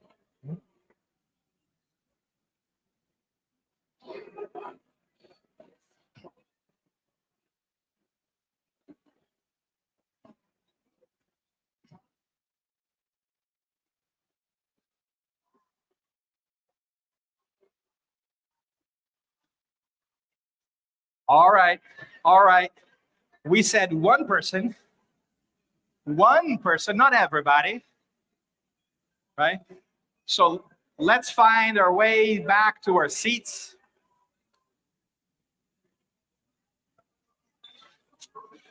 Thank you. Thank you very much for being willing participants in this application of knowledge. We deeply appreciate the opportunity to connect with different people, and hopefully you also like stretching your legs a little bit, right? And hear why this is so great, because you get to know somebody else that is new and that maybe has similar interests as you. You could form wonderful relationships from this. And there's something else too. The World Health Organization tells us that 1 out of 4 people will struggle with mental or neurological disorders in their lifetime. So look around, find 3 people, just look at them. You or one of these 3 people will suffer at one point in time the challenges of this world. And you may just have talked to that person, or that person may just have talked to you. You may just made a bridge that changes somebody's day, and that's a beautiful day. And that's the beauty of what we are trying to remind ourselves of here, which is there are strategies for achieving balance, but to be honest, there are moments in which I personally struggle in remembering them or why they should be there. There are days that I have a tough time remembering that I am more than just laying bricks in this life. And so, what could we do to remember to use these strategies, to tie it all together? And I think this is really where I think it's great for us to put our attention in. Spirituality can play a major role in remembering us to do these things and why they are so important. And I think that no other body of knowledge, of way of thinking, can help us understand the need that in Spiritism. And that's why I'm so passionate about it. Because when we think about spirituality and the fact that we are more than the physical body, we begin to see things differently. It gives us a different lens into the world. And we see ourselves not as simple bricklayers having to survive in the day-to-day, but spirits who are navigating through space and time, growing, nourishing ourselves, discovering new things, and helping build beautiful cathedrals. It's like having a different pair of glasses. As a matter of fact, I'm a new glass wearer. Only in the past month or so, I've started to wear glasses for reading up close, and surprisingly, I realized that I really needed glasses. And now I can see things and like, wow, I didn't know that I could use glasses until I started wearing glasses. So when I put my glasses on, I can see things better. And Spiritism does that to me. When I look at the world through a Spiritist lens, I begin to understand that the world is slightly different than what I imagine.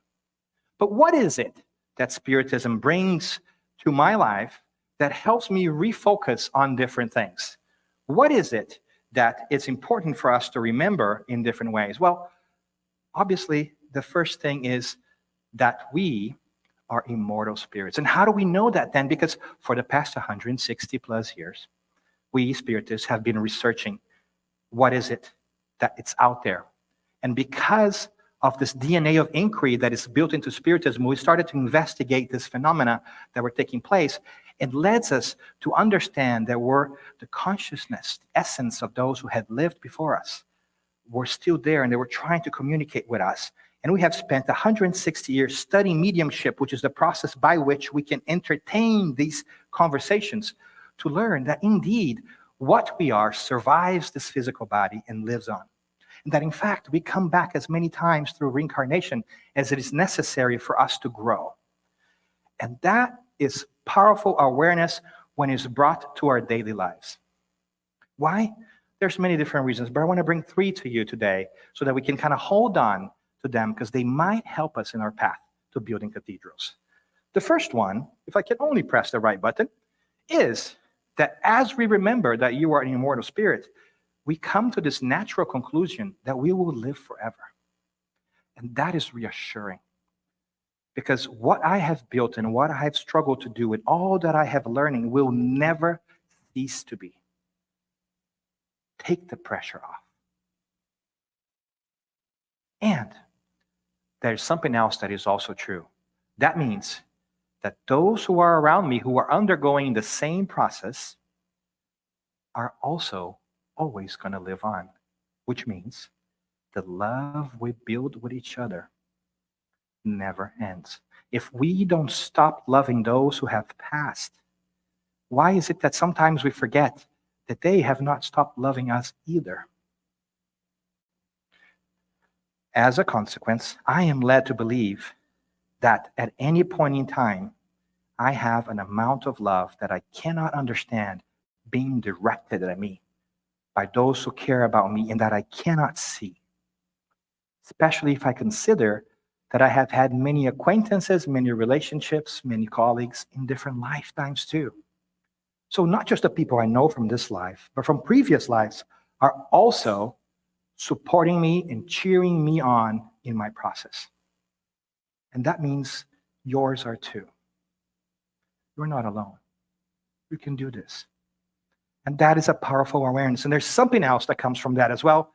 And that is that you are ready for anything this world throws at you. Because we know that there is a God and there is reincarnation. Which means that you have been preparing for these challenges for many lifetimes and you have survived all the challenges from previous lives before. I guarantee you 100% of your worst days, you've survived them. And you will survive every other day from the rest of eternity.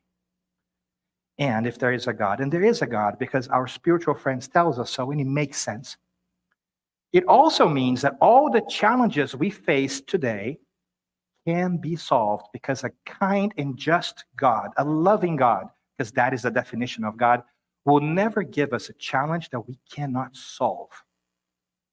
Now, we may not solve it the way we want to, but there is a learning, there is a lesson to be taken from there. There is a solution in there.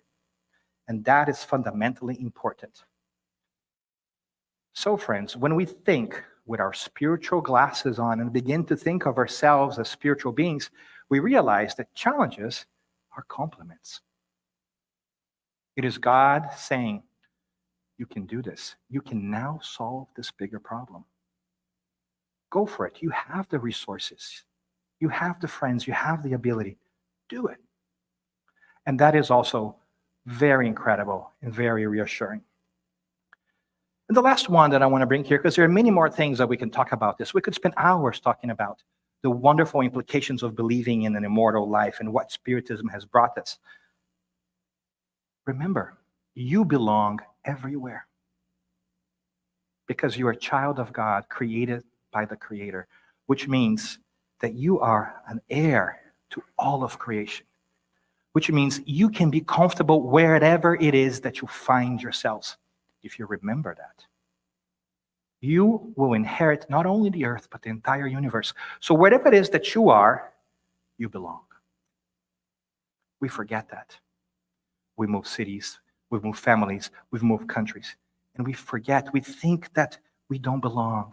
But that is our worries, just laying bricks, not building cathedrals. But when we remember that we are immortal spirits, then it becomes a little bit easier for us to contemplate the idea that indeed we can be okay wherever we are, that we have love wherever we are, and that we can overcome whatever comes our way at any point in time, whatever we are. And that, my friends, makes it a tiny bit easier for me to breathe, to stop and connect with others, to remember I have to take care of my physical body, which is a wonderful vehicle for learning, that I should learn new skills because I'm going to use them not only now, but in lives to come. So it's not a waste of time. And that when I help give to others, I might also be giving to myself. Because today, I might be in a position to be able to give, and tomorrow, I might be in a position to receive. And not just tomorrow, but tomorrow, if you get my drift, in the next life.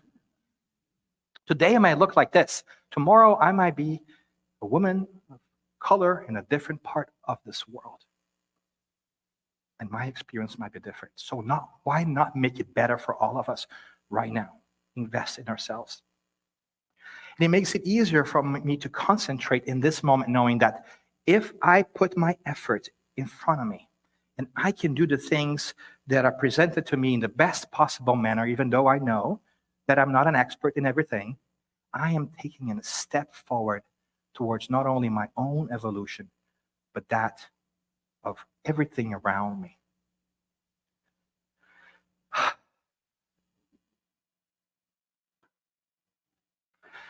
I'm going to do this again. I release, and I'm present, and I'm grateful. And I begin to understand that I can truly take a different perspective onto laying bricks in life. And so, what cathedral will you build? What will you do with the bricks that life brings to you today? It is okay for you to lay bricks. It is okay for you to build walls. But do not forget that you're also building a cathedral, that you are creating something special. And it doesn't have to be a monumental cathedral like that St. Paul's. When you are raising your family with love and preparing your kids for the future you are giving to the world, you are building a cathedral. When you are doing the best at work, whatever work it be, and you're bringing love and you're making it with care and improving things for yourself and for others, you are building a cathedral. When you are volunteering your time to help those who are in need, whether by talking with them or giving some of your money to different causes and helping if you cannot be there, you are helping build a cathedral. When you're thinking about how to improve yourself and allow yourself to pardon yourself and accept yourself for who you are, and understand that the things you've done are now in the past and you are given a choice to do things differently for the future, you are building a cathedral. And that sometimes, it's something that makes me a little bit more at ease and reminds me that I need to pay attention on what truly matters. And when I do that, the world becomes a little bit easier. Mind you, I'm still going to have to build. But laying those bricks becomes a little bit lighter, a little bit better, because I know what the end product is, and it is beautiful.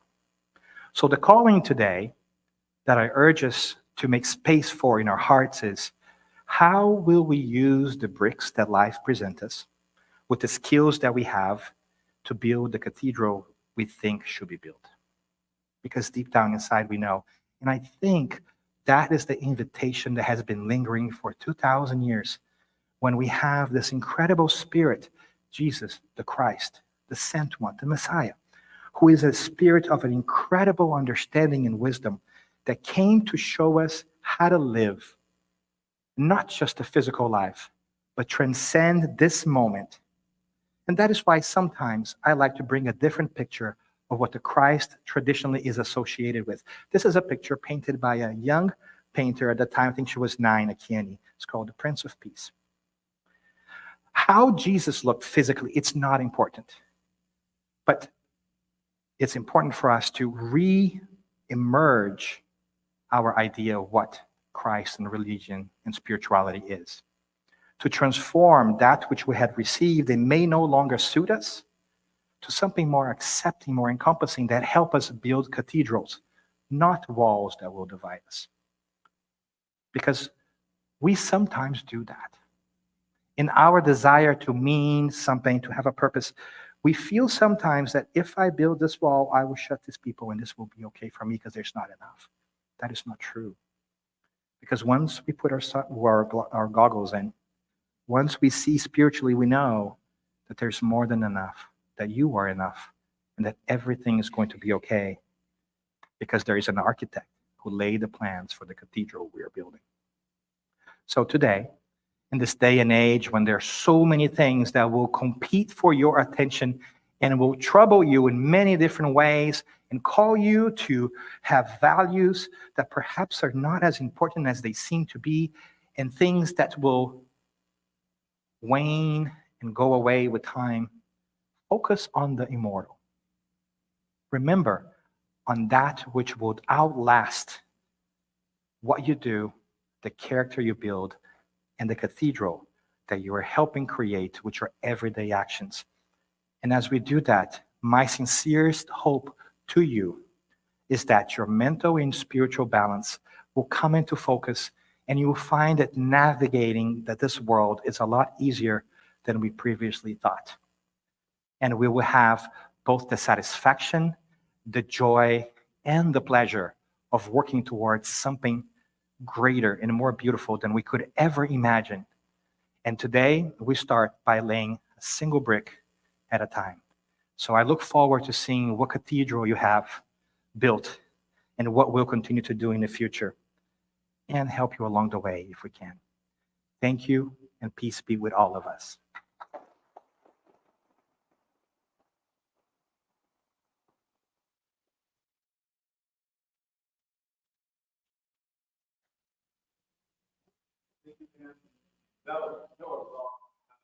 But I am breathing a little easier now. At the same time that I'm having a lot of ideas what my cathedral should be. So that was pretty awesome. A couple of things. We still have a purple cell phone here. It belongs to any of you. Oh, there you go. Found it. I'll get it to you in just a moment. And a couple of things. In a moment, we're going to be breaking for lunch. You got to go upstairs, pick up your kids. Don't forget, kids and teens that are there. Right? I know you want to breathe, but come on, right? Another thing as well, we're going to have a bit of a Oprah moment. So some of you picked a lucky seat. And so if you look under your seat, you're going to find a little piece of paper that looks just like this. It might be on the back edge of the seat. It's if a you're surprise. lucky enough to get one, get a paper, and now nobody's listening to me. Now, on your way out, stop by the welcome desk. You're going to get the book that is associated with that. Oh, come. There. Who is the winner? Oh, we have a winner. Awesome. They are finding. All right, guys. So remember that you check your kids back into their classrooms before you come back from lunch, okay? So we can continue our presentations. So there are several options for lunch around this area, and in your tote bag, there is a list. You're gonna have plenty of time for lunch. And let me suggest, remember that friend that you said hi? Maybe invite that friend to go out to lunch with you. Mingle around, right? And remember to check our Spiritist books for sale. Schedule a fraternal conversation outside if you wish. And please plan to be back at this auditorium a few minutes before 1:45. It's 12:26 right now. We'll resume the presentations at 1:45 promptly. Have a wonderful lunch. See you soon. Bye.